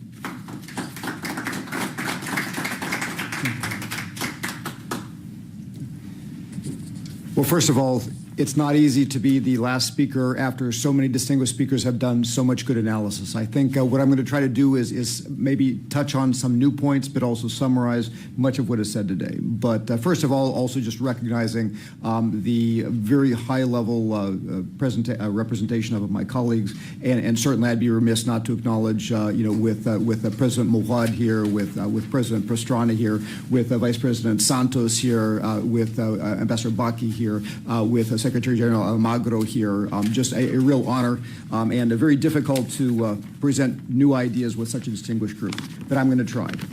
I also, in the interest of keeping within my 5 minutes, have used prepared remarks, so forgive me if it's a little bit less dynamic, but I want to try to keep as much as possible within time. So first, let me just start out by saying that organized crime in the region, including the global networks to which they're connected, as we've talked about, is for me the single biggest threat beyond the People's Republic of China to U.S. security and prosperity. Looking at the U.S., I'd like to start by saying those impacts are far more significant and complex than is commonly understood. As we've seen with Mexico's Sinaloa cartel, the principal source of fentanyl, and 70,000 of the more than 110,000 drug overdose deaths here per year, organized crime brings drugs that kill more Americans than virtually any other non-medical cause. As we've also seen with Tren de Aragua, organized crime also preys on desperate migrants, bringing crime and violence to U.S. cities, among others. Beyond these direct effects, it foments corruption and violence, as we've talked about, in the societies where it operates. This, of course, as we've seen, leads to economic malaise, institutional failure, and political discontent. These, in turn, in this cycle, drive migration, impacting not only the U.S., but virtually every other country in our region. More indirectly, but importantly, citizen discontent with the performance of those distorted economies and damaged democratic institutions opens the door for the capture of power by anti-U.S. populists, as we've seen with Hugo Chavez in Venezuela, with Daniel Ortega in Nicaragua, with Rafael Correa in Ecuador, with Evo Morales in Bolivia, among others. Citizen disillusionment with corrupted democracies weakens also their resistance as those authoritarians, bit by bit, consolidate power by bending or ignoring the rules. As they consolidate power, anti-U.S. authoritarians also cut cooperation with the U.S. and others in law enforcement, extradition, intelligence, in other areas. That, even more, gives organized crime a safe haven in their countries, often benefiting it from themselves, those leaders, as we've seen with persons like Maduro. From these authoritarian sanctuaries, organized crime is then able to consolidate and penetrate neighbors, such as Colombia, including through both illicit commerce as well as through those destabilizing refugee flows. Moreover, the criminally empowered anti-U.S. authoritarians also embrace, as we've seen, problematic relationships with anti-U.S. adversaries, such as the PRC, such as Russia, such as Iran. And those actors, in turn, provide the authoritarians with the resources, with the military and the digital tools, and also the political cover to continue their reign. Continuing, for me, it's also important to understand the context and the extent and the complexity of these evolving dynamics of organized crime. First, just talking a little bit about what we've already discussed, the conditions we find ourselves in. Latin America and the Caribbean are currently awash in cocaine. The land under cocoa cultivation in Colombia has increased from 40,000 hectares to over 250,000 today. Last year, of course, in Colombia, cocaine production increased by 53% alone. Neighboring Venezuela has devolved, importantly, from a transit country largely for Colombian cocaine to also a producer with laboratories. In Peru, cocoa production has spread from the Vraim, the Mantaro, Apurumac, and Any River valleys into the jungle lowlands bordering Colombia, Brazil, and Bolivia. In addition to Colombian groups and to Mexico's Sinaloa and Jalisco Nueva Generación cartels, as we've talked about, Brazil's First Capital Command, PCC, and the Red Command, Comando Vermelho, they have increasingly become important in South American routes. Also, as noted previously, with Europe becoming a lucrative market for cocaine, Italy's 'Ndrangheta, Albanian mafias, and various other European groups are also increasingly present. The use, of course, of Ecuador to export Colombian cocaine, as we've seen, has dramatically increased violence and outmigration from that country. Drug flows also through the Caribbean and the availability of small arms have transformed once benign youth gangs there and have produced also enormous violence in the small island states such as Trinidad and Tobago and Jamaica. Also, technologies available to often cash flush groups further contribute to the effectiveness and damage they do. Important to mention narco submarines, low-profile boats, towed buoys, which all traverse Pacific routes from Colombia and Ecuador to Guatemala and Mexico, creating detection and intercepting challenges. Narco subs, however, are also increasingly used in Atlantic transit routes across the Caribbean all the way to Europe. Drones are another expanding problem. They're used for surveillance, for transporting contraband, including into prisons, and also for attacks. The Colombian military has suffered, just in the past year, hundreds of incidents in places like Catatumbo. In Ecuador last year, a large drone attack attempted to blow a hole in the maximum security prison at La Roca. A Mexican general was almost killed earlier this year in a drone attack against his convoy. With gold now over $4,000 an ounce, it was $3,000 last week when I wrote this, but now over $4,000 an ounce. In some countries, illegal mining has now surpassed drugs as an illegal revenue source and is often used to launder money. The Orinoco Basin of Venezuela, the interior of Colombia, Suriname, Guyana, Peru, and Bolivia are particularly problematic areas. With respect to immigration, the massive displacement of Venezuela, more than 8 million as we've seen, but also Ecuadorians, Haitians, Cubans, and others have all facilitated the spread of violent criminal groups such as, but not only, Tren de Aragua. It's also important to note that splinter groups now within Tren de Aragua are now emerging, and also local groups in the region are copying the violent techniques of Tren de Aragua and these others, farther expanding the violence. And approaching the end, the expanding presence of PRC-based companies, banks, and individuals in the region has also complicated the fight against organized criminality. The PRC is, and it's important to recognize, the leading source of precursor chemicals for fentanyl and other synthetic drugs. And also PRC-based companies and banks are increasingly used for money laundering, creating problems for financial intelligence units and also analytical opportunities for that other FIU. With respect to solutions at home, for me, a focus on illicit money flows is key, as well as extradition and expanded cooperation, as my colleagues have noted. This includes intelligence sharing, more joint operations, and helping our partners to combat corruption and strengthen the technical capabilities of their police and judicial institutions. For me, and to say the obvious, it is also vital not to permit regimes such as those of Venezuela to continue to serve as sanctuaries for criminal groups. If we end with just going after drug boats and not the root causes of the problem, we are stopping far short of what we need to do. Finally, I do welcome the possibility that the increased attention from the current U.S. administration to the role of this region for U.S. security can also translate into more effective cooperation to combat this pernicious and destabilizing challenge of organized crime. Thank you very much. Thank you, Bob. Thank you to all the presenters. I think we have a fantastic morning. We are going to continue now. I'm glad to introduce Roman Leitman. He is the chief correspondent for Infobae in Washington. Roman. Hola, buen día a todos. Acabamos de tomar una decisión geopolítica con Carlos Berzaín en ese lugar, que es que, como se trata... Vamos al break. ¿Listo? Lo que ustedes digan, yo solamente iba a hablar, así que no hay drama. Who cares? ¿Listo? Corren al baño.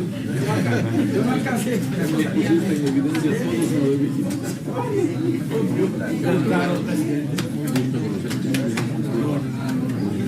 Juan Douglas, no estamos corriendo.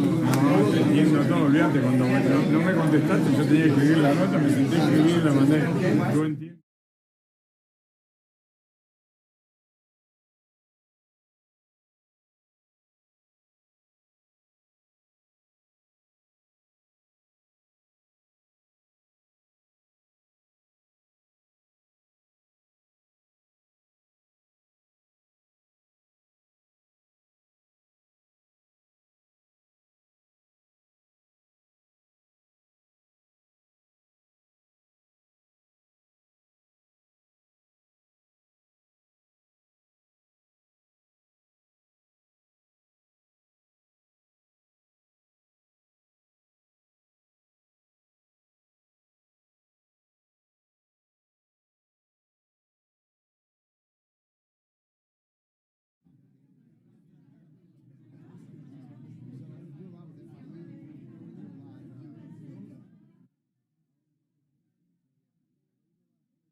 pase, por favor.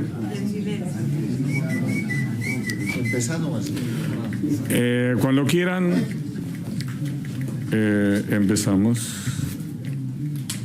¿Estamos ok?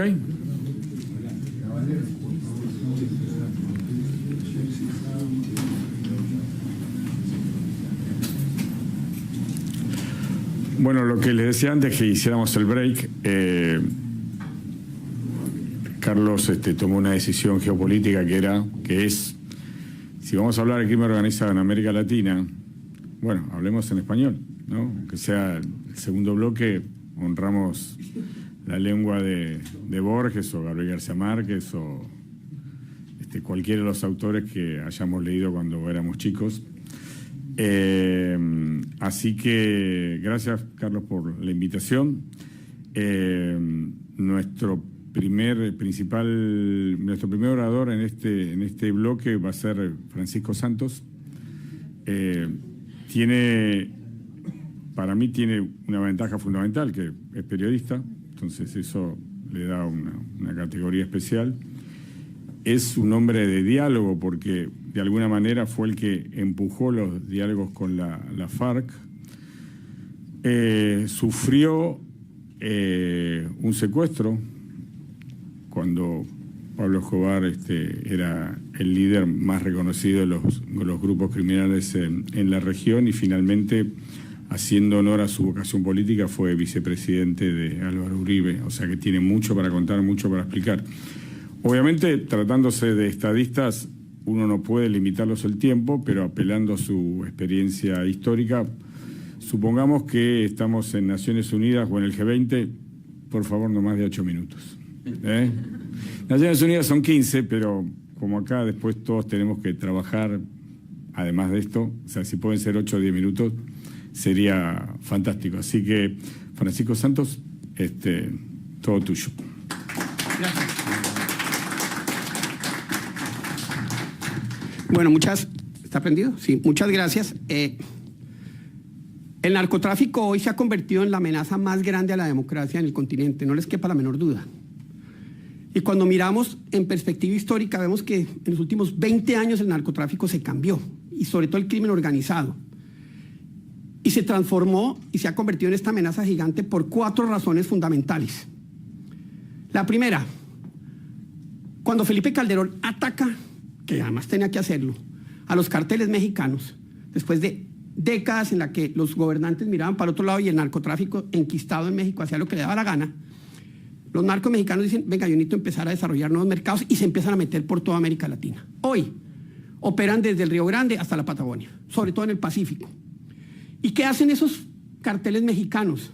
Primero usan redes criminales locales, las empoderan, las hacen crecer, imponen su modelo de violencia, imponen un modelo de control político que ellos ya aprendieron, lo llevan haciendo en México mucho tiempo, y están empezando a hacer algo muy importante que poco a poco crece, que es la legalización de los negocios. Los carteles mexicanos son dueños del negocio del aguacate, son dueños a través de internet del negocio del limón, son dueños del negocio de la construcción en México. Entonces están empezando a generar ese nuevo elemento que hace parte ya de una cadena criminal. Y este fortalecimiento de mafias locales los ha convertido un poco en el Amazon del negocio de la droga en toda América Latina. Segundo, la llegada de las mafias de otras partes del mundo. La principal, Hezbollah, que estaba desde hace mucho tiempo en la triple frontera, pero con con Venezuela, expande muchísimo su accionar, y no solo en narcotráfico, en minería ilegal. La mafia albanesa llega a Ecuador, como bien lo dijeron, con el beneplácito de Rafael Correa.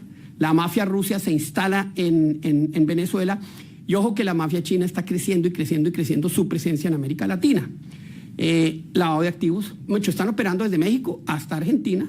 Los temas son lavado de activos, el tema de precursores químicos, contrabando, están muy metidos en el negocio del contrabando, y en el tráfico ilegal de personas y de fauna.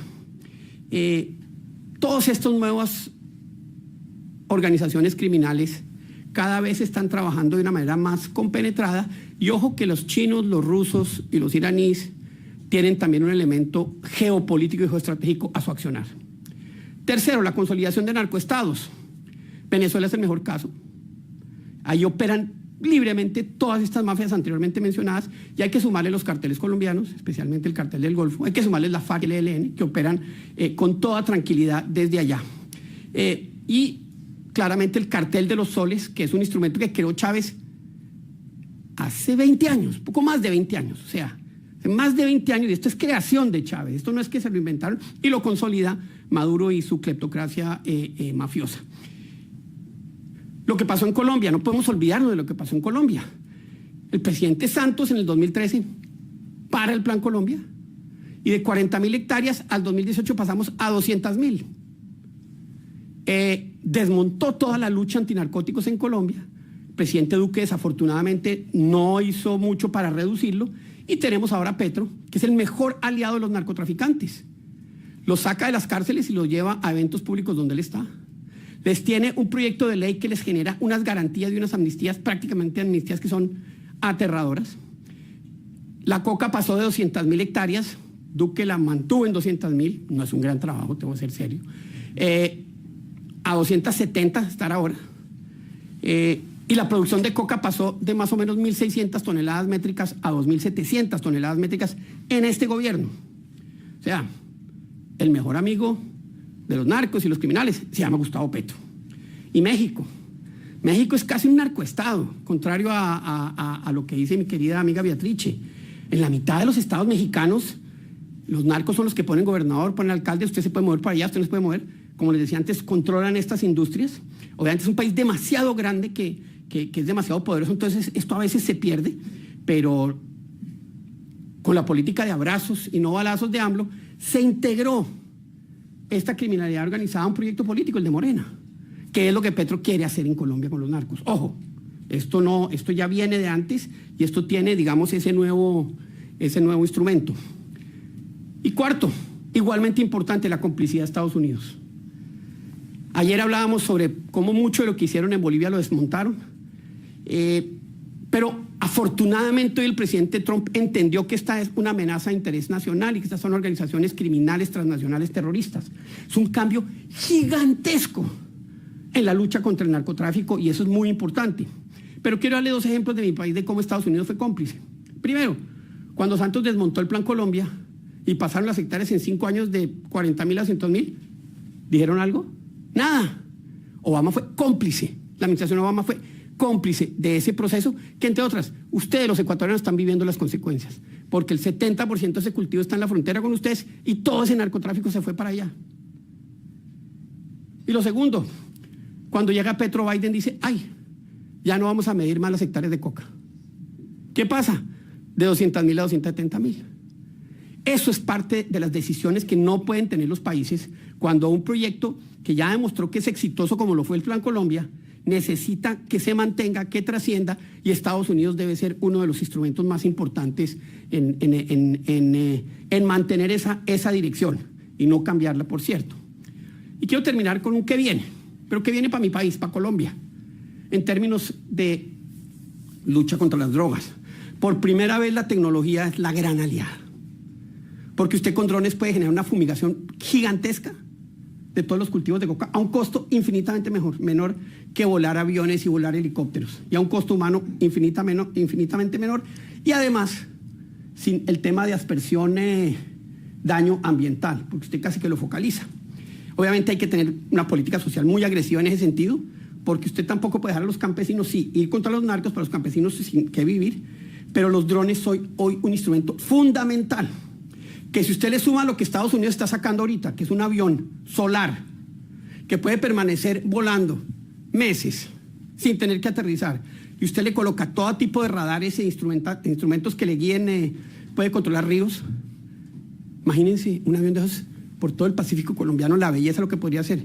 Puede controlar mares, puede de verdad generar un control territorial a un bajo costo que le quita todo ese espacio en el que hoy operan los narcotraficantes. Lo cierto es que lo de hoy, lo que hemos hablado, muestra un camino difícil, un camino donde se va a necesitar integración. Hoy no puede haber integración de la lucha.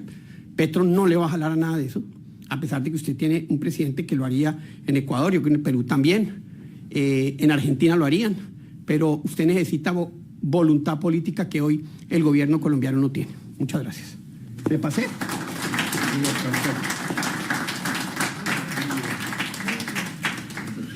Bueno, ahora va a participar el presidente de Ecuador, Jorge Maguat. Ustedes saben que yo me acuerdo hace ya 1 millón de años había un presidente llamado Carlos Menem, y me acuerdo de una anécdota que me contó Menem sobre usted, presidente, porque claro, Argentina había estado involucrada de alguna manera en el conflicto de Perú con Ecuador.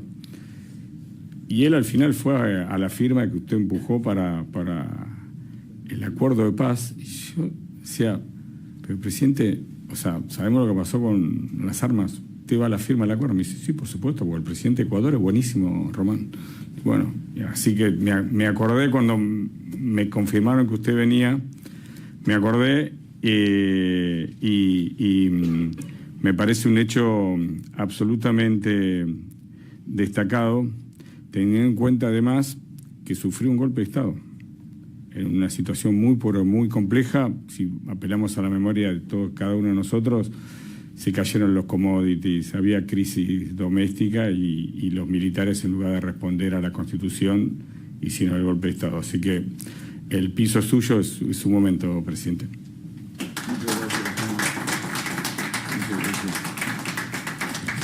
Muchas gracias. Gracias a todas las instituciones que nos invitan a estar aquí. En esto de noticias buenas y malas, muchas gracias por las palabras. La parte mala es que fue hace millones de años, como dijo usted, y me ha hecho acordar qué viejos que estamos. Bien, el Ecuador siempre fue considerado una isla de paz en América. ¿Cómo hacer para que una isla de paz se convierta en un país que compite por ser el más violento en América Latina en poco tiempo? La receta es muy fácil: elijan al gobierno adecuado. Ecuador eligió a Rafael Correa. Y Correa primero decidió hacer una alianza con el crimen organizado para destruir la democracia en América Latina. Coincido totalmente con la primera frase de Francisco, de que la peor amenaza para nosotros y la democracia es el narcotráfico. Y empezó a actuar. Primero recibió contribuciones de las FARC para su campaña electoral, en dinero. Segundo, presidió el Consejo de Seguridad Nacional del Ecuador y dejó establecido, como consta en las actas, que el problema del narcotráfico es un problema de los consumidores, allá que lo arreglen los gringos. Los países productores no tienen nada que hacer ahí. Luego invitó a todos los carteles del mundo a que vengan al país, con aquella teoría de la hermandad universal, de la ciudadanía universal. Para entrar al Ecuador no hacía falta visa, ni chequeos de récords policiales, ni se prestaba ninguna atención a notificaciones de Interpol. Todos eran bienvenidos. Y cuando le dijo al mundo que Ecuador arrancaba esta cruzada para que todos seamos hermanos, el mundo le dijo, él esperaba reciprocidad, el mundo le dijo gracias. Y Ecuador se convirtió en el país donde se podía entrar y nadie siguió con esa política después. Cuando ya estaban adentro, tuvo que debilitar los controles para que pudieran trabajar mejor. Destruyó unidades de inteligencia, equipos que se dañaban no fueron mantenidos ni reemplazados. Volvió a una frontera totalmente porosa, como es la frontera de nosotros con Colombia, en un paso libre de un lado para el otro. El lema del gobierno era: construimos carreteras que llevaban a los puertos de donde se empezó a exportar la droga. Se pavimentó el proceso. Y todo eso con la retórica del nacionalismo y de la defensa de la institucionalidad. Se incorporó al modelo de negocio de los narcotraficantes. El 90% de la producción de cocaína en el mundo viene de 3 países: Colombia, Bolivia y Perú. Producen, refinan, almacenan, pero por el Plan Colombia, que tan bien funcionó, la exportación se volvió difícil. Entonces lo más fácil era transportarla al Ecuador. Tenemos miles de kilómetros de playas de muy fácil acceso, donde una lancha pequeña llega, se la carga y se va. y Ecuador entró en ese proceso. Había un problema. Cuando fui presidente firmamos un convenio con los Estados Unidos para que una base ecuatoriana, 100% ecuatoriana, base de la Fuerza Aérea Ecuatoriana, pudiera ser utilizada por aviones norteamericanos para hacer el surveillance desde el aire de lanchas y de aviones más pequeños. Tenían que reportar cuándo llegaban, qué tipo de aviones, qué tripulaciones, cuántos se quedaban. Hicieron inversiones para poder operar en una provincia destruida por el fenómeno del Niño. Fue una ganancia para ambos lados. Y ese convenio tenía 10 años. Al cumplirse el 10º año, Correa no lo renovó, con la retórica del nacionalismo y de la soberanía. Por último, está bien, no lo renueve, pero ponga algo a cambio. No puso nada. Y entonces el Pacífico se convirtió en una avenida amplia para mandar droga hacia el norte. Todo eso funcionó con él. Y ahora, ¿qué nos toca? Nos toca destruir esta construcción que él generó. Primero, en la definición del problema. Correa definió el problema del narcotráfico como un problema de salud pública, no como un problema de seguridad nacional. Había que combatirlo con hospitales, psiquiatras, buenas políticas públicas. Ahora tenemos que definirlo, como se va definiendo ya en muchos países, como un problema de seguridad nacional. Si lo declaran problema de seguridad nacional, puede entrar el ejército con fuerza. Pueden tratar como narcoterroristas a quienes actúan. Pueden tratarlos como combatientes de un enemigo estatal. Segundo, hay que volver a todos los controles y con fuerza. Hay que controlar la producción, la refinación, el transporte, la exportación. Hay que detener, mandar a prisión, confiscar, seguir la ruta del dinero, por supuesto. Todo eso hay que hacer. Hay que hacerlo de manera internacional y organizada, como decía Ivonne. Ellos están como una estructura totalmente funcional, con mucho entrenamiento. Y nosotros, cada un país por su lado, que fue otra de las propuestas de Correa, no una alianza y una red internacional que necesitamos. Tenemos que ir por ahí y necesitamos cooperación y dinero, inteligencia, equipos, gente y la voluntad nacional en cada país de entrar en esta guerra, que como toda guerra será larga, será sangrienta, tomará muchísima determinación, pero sin eso no se sale. Y para cerrar, cumpliendo con el tiempo, podemos optar entre dos, parafraseando 2 veces al gran García Márquez. O asistimos a la crónica de la muerte anunciada de la democracia en América Latina, o pensamos que en los 23 millones de kilómetros cuadrados de América, las generaciones condenadas a 100 años de soledad todavía tendrán una segunda oportunidad en esta tierra. Muchas gracias.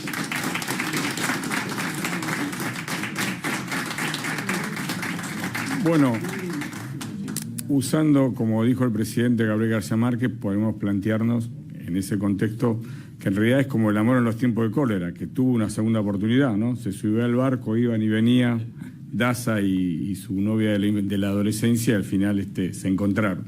Bueno, le toca el turno a Andrés Pastrana. Tiene un currículum tremendo. Yo podría decir que fue senador, fue intendente en Bogotá y presidente de Colombia, y en ese contexto puedo explicar como pocos las relaciones entre el poder real o el sotogobierno con la corrupción y el narcotráfico y las vinculaciones. Así que es su turno, Andrés Pastrana. Gracias.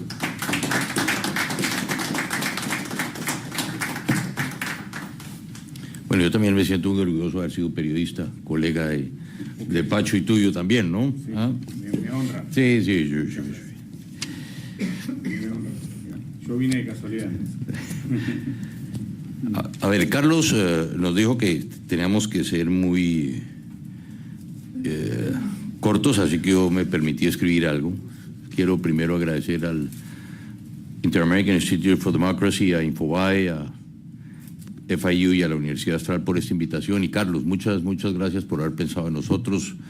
Señor presidente Mawad, señor vicepresidente Santos, señor secretario Almagro, queridos embajadores y queridas amigas y amigos. Qué bueno poder hablar hoy yo de algo que ahora comienza a tocarse después de 22 años de haber salido de la presidencia. Yo digo que comienza a hacerse un reconocimiento a la labor que hicimos nosotros desde el gobierno, y a mí eso nos pasa, a ti te pasó con la dolarización, a mí me está pasando con el Plan Colombia. ¿Ok? Y creo que esto es importante. Miremos de dónde venimos. El consumo de cocaína en los Estados Unidos tuvo un pico impresionante en la década de 1980 a 1990. Miremos qué pasaba en los Estados Unidos. El consumo entre el grupo de población entre 18 y 25 años llegó al 10%, generando una preocupación muy grande en el gobierno de los Estados Unidos. La gente se comenzó a preguntar, y el gobierno, ¿estarían los Estados Unidos a las puertas de una crisis de adicción? ¿Los números de consumidores y de adictos a la cocaína seguirían creciendo tan aceleradamente? Y en ese contexto, bajo el presidente Ronald Reagan, declara la guerra a las drogas. Reagan escala dramáticamente lo que denominó War on Drugs, enfatizando como políticas la criminalización, mínimos mandatorios, cero tolerancia, y esto culminó el Anti-Drug Abuse Act de 1986 y de 1988. Ese aumento del consumo tan acelerado generó en Colombia un negocio ilegal de grandes proporciones, negocios que lograron concentrar, aquí Héctor, cartel de Medellín, bajo Pablo Escobar y los hermanos Ochoa, y bajo el cartel de Cali, bajo los hermanos Rodríguez Orejuela. Pero miremos el contexto. Para darle una idea del poder que tenían los carteles, el PIB de Colombia, hacia 1988, era solamente de 44 billones de dólares. Un país muy pobre en términos relativos, y los recursos ilegales que estaban entrando a Colombia eran cercanos a los 5 billones de dólares. Si ustedes hacen el cuenta de que más o menos gastábamos nosotros 2.5% en gasto militar, casi nos doblaba la plata que entraba a los carteles. Entonces no es de extrañar que esos carteles infiltraron la justicia, la policía, la política, generaron una ola de terror en un intento por presionar al gobierno de Colombia, que tuvo como consecuencia el asesinato de 3 candidatos presidenciales en 1989, que me tocó enterrarlos a mí cuando yo era alcalde mayor de Bogotá, y el secuestro de muchos periodistas, policías, jueces, abogados, inclusive el mío propio de manos de Pablo Escobar, como el de Pacho de manos de Pablo Escobar. Hoy aquí estamos los únicos 2 sobrevivientes a el secuestro de Pablo Escobar. Pacho y yo somos los únicos 2 sobrevivientes en Colombia de un secuestro de Pablo Escobar. En mi concepto, esa desproporción entre el inmenso dinero de los carteles frente a los pequeños recursos de Colombia es lo que explica la creciente desestabilización de Colombia durante la década de los 80 y de los 90. Esto obviamente está unido a la difícil topografía colombiana, que históricamente ha hecho muy difícil el control de su territorio. El 55% del territorio de Colombia concentra apenas el 5% de nuestra población, y fue en esos territorios despoblados en donde primero se propagó la hoja de coca y la producción de cocaína. Con las ayudas del presidente Clinton comenzando y después del presidente Bush y de los Estados Unidos en su totalidad, a finales de los 80 el gobierno enfrentó y golpeó duramente a los 2 grandes carteles. Pero ¿qué pasó? Que mientras tanto las FARC como los paramilitares crecieron rápidamente entre el año 1985 y el año 2000, porque entraron de manera plena en el negocio del narcotráfico y aprovecharon, óigase bien, la poquísima presencia del Estado poquísima presencia del Estado en territorios como el Putumayo, Guaviare y el Caquetá.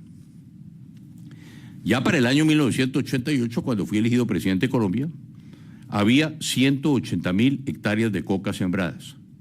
La mayoría de ellas en esos territorios con poquísima presencia estatal y de las FARC y de los paramilitares se enfrentaban precisamente por el control del negocio del narcotráfico, hasta el punto que Colombia, como ya lo definían los Estados Unidos, estaba a punto de convertirse en un Estado fallido.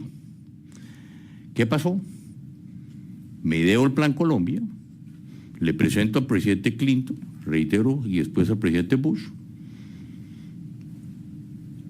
el Plan Colombia. Se lo presento también a Europa en su momento.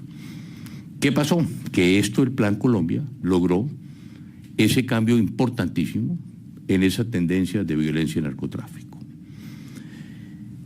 Estados Unidos acepta por primera vez que los dineros ilegales provenientes del narcotráfico habían destabilizado a Colombia y que se hacía necesario modificar la estrategia que hasta ese momento se había aplicado en mi país, bajo lo que yo denominé la nueva política de responsabilidad compartida, es decir, entre países consumidores y países productores.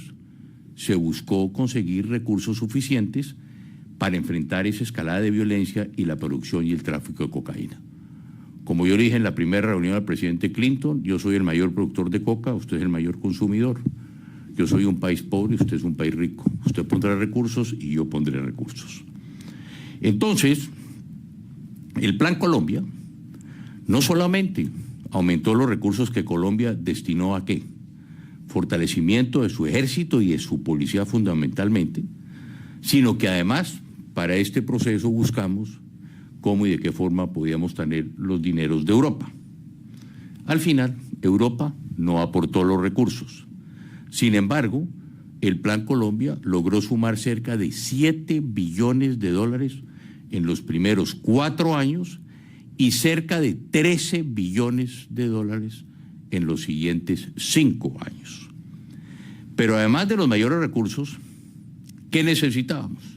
Se requería de un cambio de estrategia.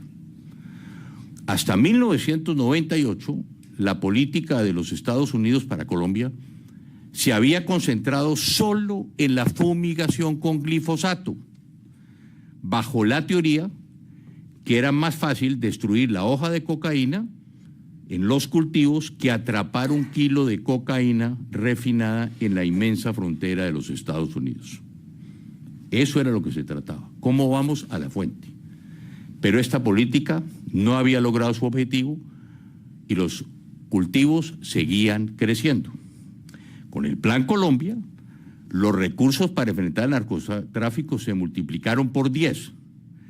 Se desarrolló una nueva estrategia en donde el control del territorio desde una perspectiva civil y de seguridad se convirtió en el eje central y la fumigación fue uno de los soportes a esa estrategia, pero era la presencia del Estado.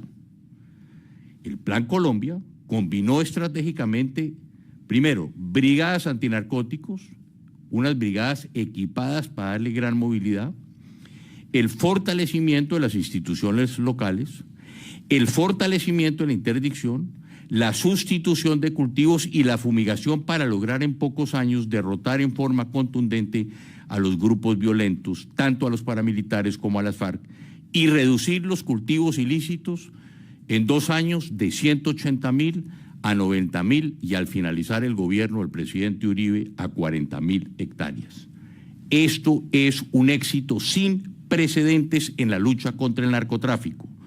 Se requirió una ayuda cercana a los 10 billones de dólares y 10 años para que Colombia pudiese estabilizar el país. Eso fue el resultado del Plan Colombia. Fue una política que ha sido exitosa. Si lo hubiera continuado Juan Manuel Santos, esas 40.000 hectáreas hubieran desaparecido del país. ¿Qué ocurre hoy después de 25 años del Plan Colombia? Comencemos con el consumo de cocaína. Un reporte de Naciones Unidas del 2001 ya notaba que el consumo de cocaína en Estados Unidos para el año 1999 era 70% más bajo que el pico más alto que se había presentado en el 85. Hoy en los Estados Unidos, la cocaína es la segunda droga ilegal más consumida, aunque ese consumo de cocaína está muy debajo, precisamente, de los índices de 1985. Sin embargo, ¿qué pasó? En el resto del mundo ocurre la situación inversa. El consumo de cocaína, que solo era importante en los Estados Unidos en la década de los 80, ha crecido de manera que algunos países como Nueva Zelanda, como Australia, Gran Bretaña, Holanda y España ya superan en porcentaje de población consumidora a los Estados Unidos. Hoy Europa tiene el 21% del consumo mundial. El consumo de América Latina es también bastante alto, pero para mí lo más preocupante, como ya lo hemos hablado aquí, es que el consumo comienza a crecer en el Asia y en el África. Hoy tenemos 25 millones de consumidores a nivel global, y en la medida en que el precio de la cocaína siga bajando, probablemente aumentará más rápidamente los consumidores en el mundo. Colombia producimos el 70% de la hoja de coca. Y para mí, para enfrentar este problema, hoy se requiere el Plan Colombia 2.0. Esta vez es una alianza entre consumidores y productores a nivel global. El Plan Colombia número 1 fue financiado ¿por quién? Por Colombia y por Estados Unidos. El nuevo Plan Colombia tiene que ser financiado, además por Europa, también por Japón, por la China, ya que están ellos a las puertas de un aumento importante en su consumo. La estrategia de este nuevo plan no debe ser muy diferente a lo que ya funcionó. Un mayor control del territorio en los países productores y un incremento en la interdicción con énfasis en las rutas del narcotráfico. Es hora de reconocer que este es un negocio transnacional que nos afecta a todos y que demanda una acción concertada de los países productores y de los países consumidores para enfrentarla. Frente al éxito del Plan Colombia, y yo propondría, y aquí ya lo he venido diciendo, se lo dije al presidente Lazo que no yo esa opinión, porque a esta edad ya no uno consejos sino da opiniones, en que le dije, hay que hacer un plan Ecuador, estamos dispuestos a darle la mano. Y hoy, Beatriz, salido Maduro como esperamos que el narcodictador salga, hay que hacer un plan Venezuela y unirnos nosotros en este tema. Y reitero que frente al éxito del Plan Colombia hace 20 años, uno de los elementos fundamentales, el Plan Colombia nace en el 2002, en el 2000 la firma, es lo que dejamos como el gran legado al presidente Uribe, y afortunadamente fue Uribe el que nos sucede a nosotros, y por eso logramos llegar, reitero, a las 40.000. Hoy, Pacho, para mí, Colombia puede estar entre las 300 y 400.000 hectáreas, porque precisamente por eso es que Petro ha acabado con cuántas hectáreas estamos produciendo hoy. Hoy, 20 años después del Plan Colombia, los narcotraficantes han reestructurado sus operaciones y han logrado su objetivo de reducir el precio de la cocaína con el ánimo de aumentar su consumo. ¿Cuál es su siguiente objetivo? Es crear el narcoestado en Colombia. Ya el narcotráfico se ha entronizado en Venezuela y con sus inmensos recursos ellos están intentando entronizarse en Colombia. Yo, para terminar, diría que igual que como hicimos con Pablo Escobar, es necesario derrotarlos ahora. Muchas gracias.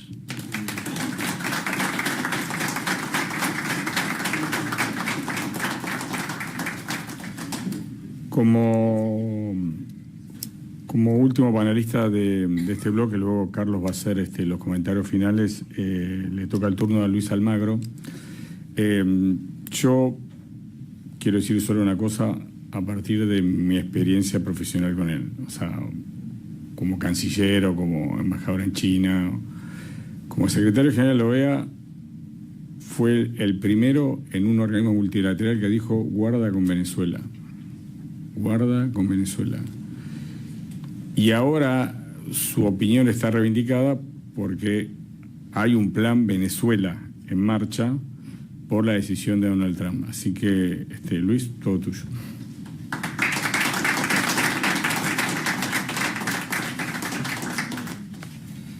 Gracias, Román.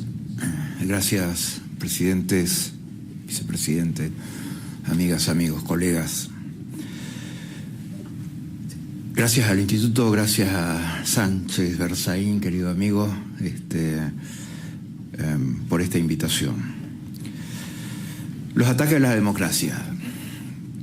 Los ataques a la democracia están concentrados en estos elementos: cooptación de poderes judiciales, opresión sobre los poderes judiciales, cooptación de los poderes electorales, opresión sobre los poderes electorales, como estamos viendo estos días. Libertad de expresión, fundamentalmente atacada en la peor manera que se recuerde en el continente.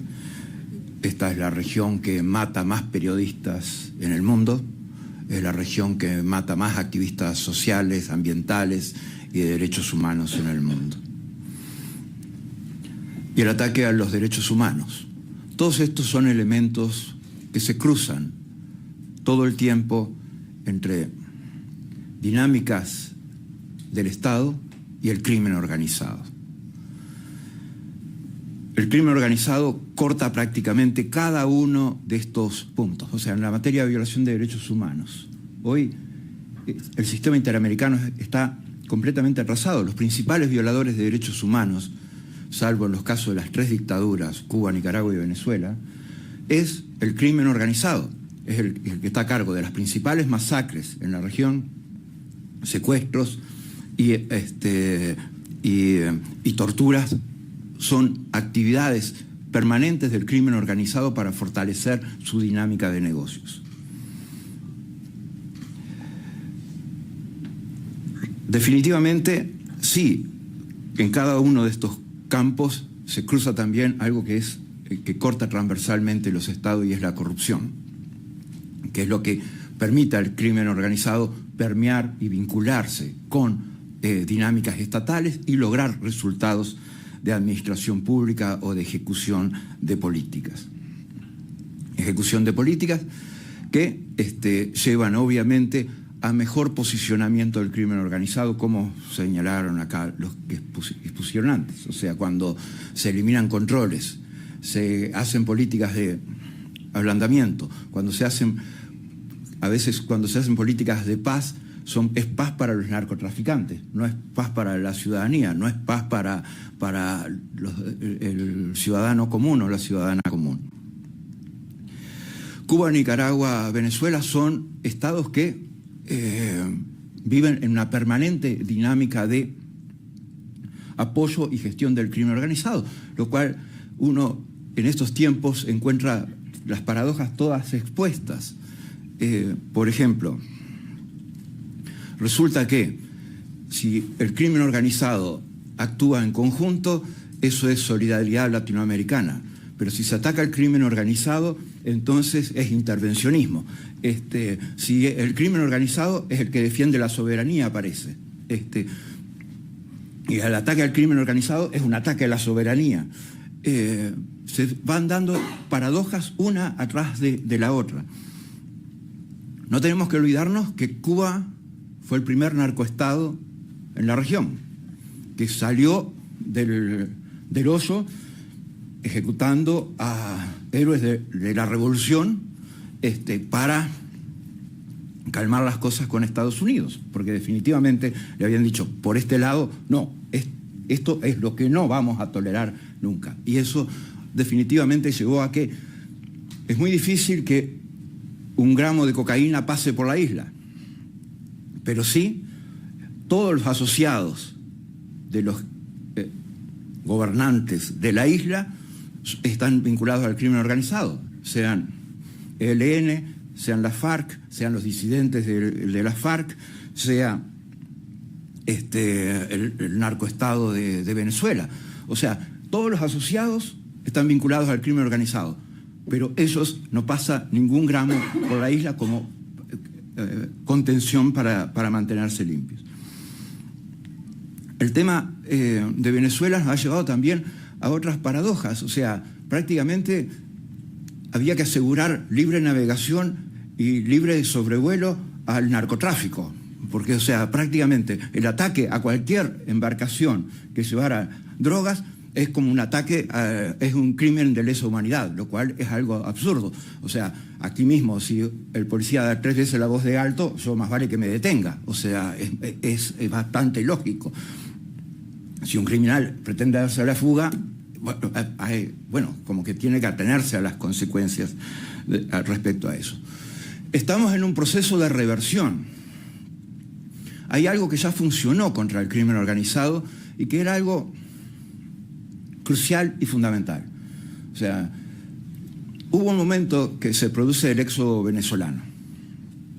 El éxodo venezolano espontáneo, huyendo de la dictadura, escapando de la dictadura, empieza a ir para todos los rincones del continente. Fueron a dar a Uruguay, fueron a dar a Argentina, fueron a dar a todos los países de las Américas, por todos lados. Pero esta gente dijo, pero nos estamos perdiendo este negocio. Y entonces lo concentraron.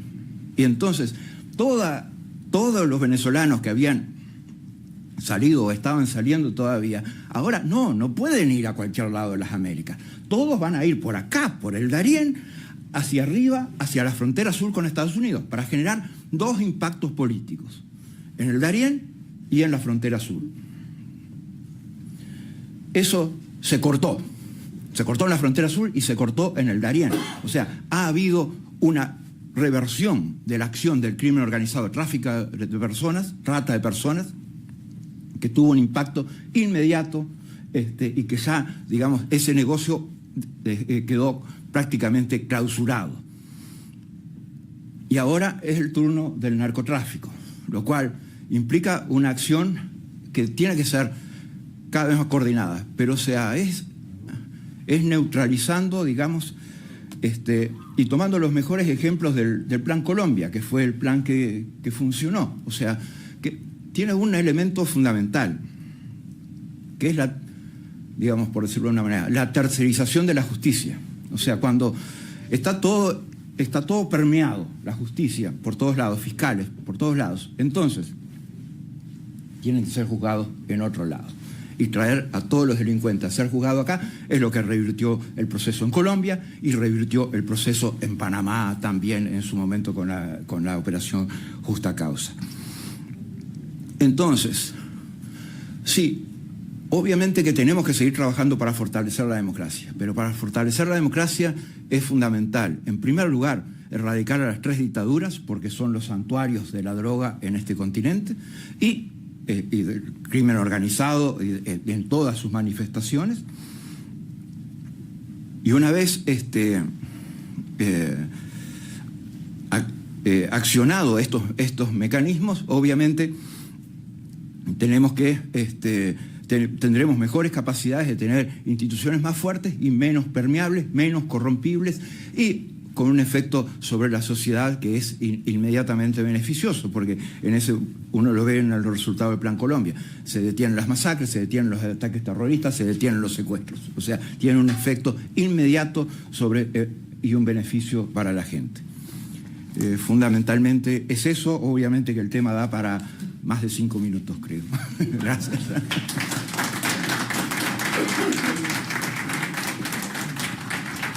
Bueno, la verdad que el seminario fue, o el fórum, como le gusta decir a Carlos, fue un diseño de él, una idea, una forma de plantear un hecho que todos los días nos sorprenden, y puedo citar el caso de la Argentina.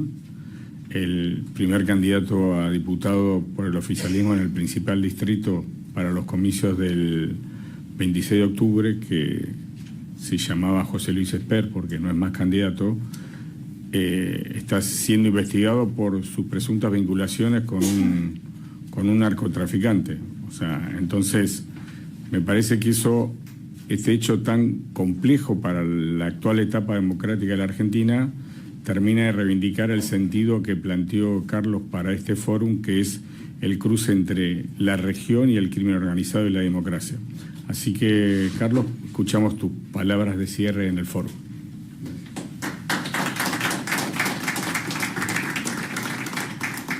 Agradezco a los expresidentes, al presidente Pastrana, al presidente Maguad, al ex vicepresidente Santos, a nuestro querido amigo secretario general de la Organización de Estados Americanos, a todo el primer panel de académicos y expertos que nos han dado una visión detallada de cada uno de los aspectos de lo que son sus experticias y que ha permitido hacer de este foro un aporte entre la gente que sabe de lo que son los elementos del crimen organizado, la gente que estudia esos elementos y la gente que ejerce el poder contra ese sistema.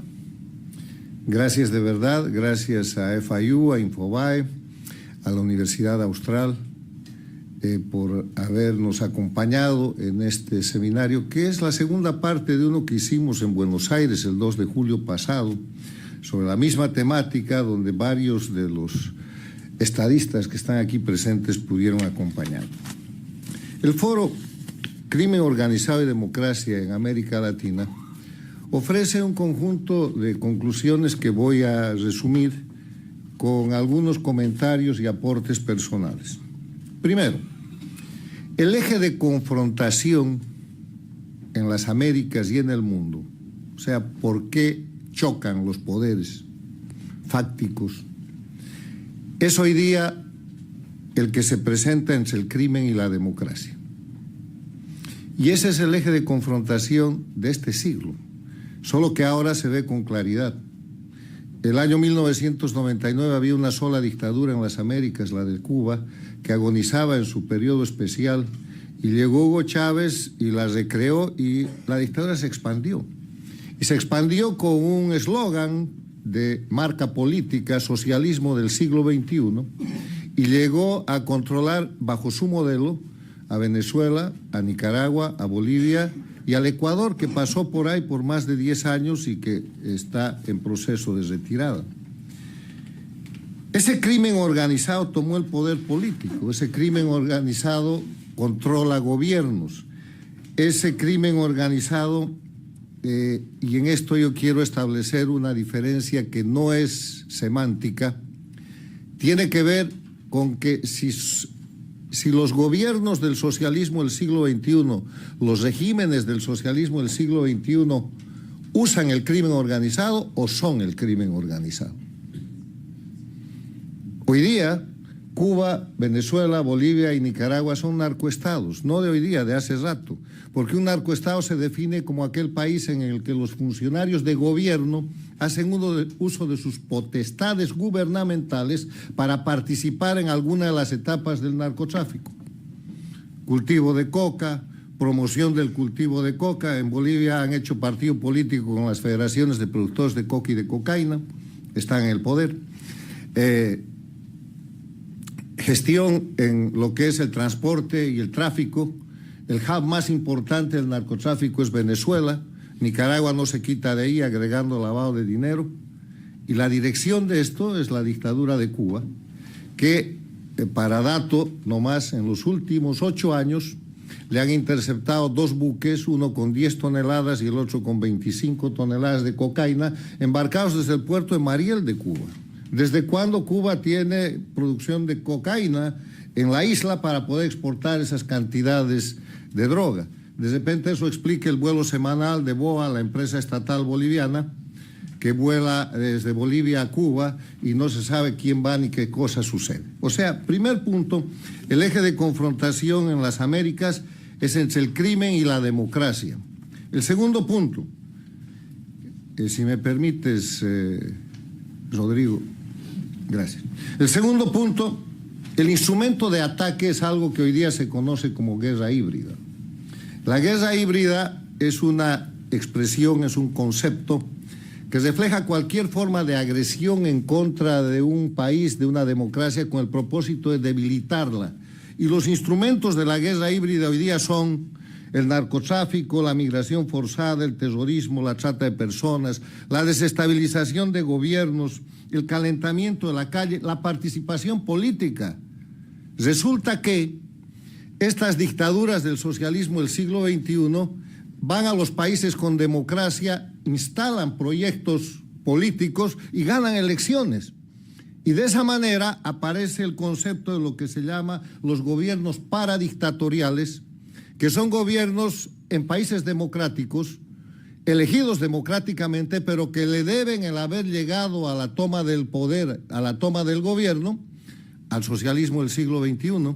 Y esos gobiernos paradictatoriales hoy día son México, desde López Obrador, hoy día Sheinbaum, Colombia con Petro, Lula del Brasil, a quien han sacado de la cárcel para volverlo a ser presidente, además fundador del Foro de Sao Paulo, Castro en Honduras, y Boric, que tiene una posición en la que se distancia de su situación paradictatorial en el caso de Venezuela, pero que de Cuba no dice nada y acompaña al socialismo del siglo XXI en todo lo demás, incluido su antisemitismo. Tercer elemento, se produce este año, el 2025 será recordado por la historia como el año del cambio geopolítico en las Américas y en el mundo. Y ese cambio geopolítico que lo estamos viviendo, que se está produciendo a partir del reconocimiento del eje de confrontación, de la identificación del enemigo, etcétera, se produce porque Estados Unidos ha cambiado su política exterior. Y ha cambiado su política exterior en base a su política interna que prioriza la seguridad nacional. Y a partir de la priorización de su seguridad nacional opera el cambio de identificar al enemigo como el narcoterrorismo y le declara la guerra. Hemos pasado del paradigma de la guerra contra el terrorismo que vino después de los ataques del 11 de septiembre del 2001 y después de un sistema de contención con una política exterior deforme y confusa y de abandono de los aliados, sobre todo en Latinoamérica por parte de Estados Unidos, hemos pasado hoy día a la política de la guerra contra el narcoterrorismo. Ahí vamos. Pero eso es un cambio geopolítico sustancial que estamos viviendo. Finalmente, frente a estos hechos, ¿qué hacen o qué deben hacer o qué van a hacer las democracias de América Latina? Aquí hemos escuchado la sugerencia del presidente Pastrana, que dice que hay que hacer un plan para el Ecuador, ya está en ejecución un plan Venezuela, como lo ha dicho Luis Almagro. Pero en el proceso de lo que es este primer frente de batalla contra la delincuencia organizada transnacional, que es el del narcoterrorismo, hace falta un plan integral de las democracias de América Latina, que tienen que empezar por no coexistir con los dueños del crimen organizado, que son las dictaduras de Cuba, de Venezuela, de Bolivia y de Nicaragua, cuyos gobernantes, entre comillas, aprovechan inmunidades, privilegios, usan embajadas para proteger a la delincuencia organizada, para narcotraficar y para desestabilizar los gobiernos. O sea, hace falta salir de ese concepto tan dañino para la democracia, que es lo políticamente correcto, y aterrizar en el hecho de la necesidad estratégica de identificar al enemigo. Y en este caso el enemigo tiene cara o carátula de política, se llama socialismo del siglo XXI, yo lo llamo castrochavismo también, y reúne la conjunción no de que están influidos por el crimen organizado, son el crimen organizado, y esa es una conclusión personal mía. Muchas gracias. Quiero invitar, por favor, a los ejecutivos de la Florida International University, que nos han acogido tan afectuosamente, a don Carlos Becerra y al profesor Gamarra, para que nos den una breve explicación sobre su proyecto en Washington y sobre este gran... Bueno, me toca presentarles, bueno, primero darles nuevamente nuestro enorme agradecimiento por haber acogido, bueno, venir acá y sobre todo con personalidades tan importantes para nosotros. Es verdaderamente un placer haberlos recibido acá. Quiero presentarles a al director de este centro, Carlos Becerra, que tiene una trayectoria larguísima en FIU desde que era undergraduate nuestro, ¿no? Carlos, can you give us a little bit of a show and tell on what we are. Great. Me prometió que iba a hablar inglés, pero yo sí. Well, welcome. Glad to see you all here. Many familiar faces and new faces. Welcome to FIU in Washington, D.C. It's been a pleasure to host everyone here. I see Mr. Secretary General. Always great to see you. First off, the message number one is our doors are always open for our friends. We take seriously these national partnerships, international partnerships that we forged over the decades because of faculty like Eduardo and many others on campus, such as our Green School of International Public Affairs, our Adam Smith Center, so many that are active on many of these important issues. And I know even this December, we will have a full FIU team effort at the Summit of the Americas this year. So that's exciting. But here in Washington, D.C., FIU, which of course is Miami's public research university, 55,000 students, now decades of strength and capacity in Latin America and the Caribbean, a lot of environmental resilience, population health, defense technologies is a big growth area for us. Here in Washington, we take our responsibility seriously to celebrate our federal partnerships with many key agencies, in this case, many with the State Department and the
you.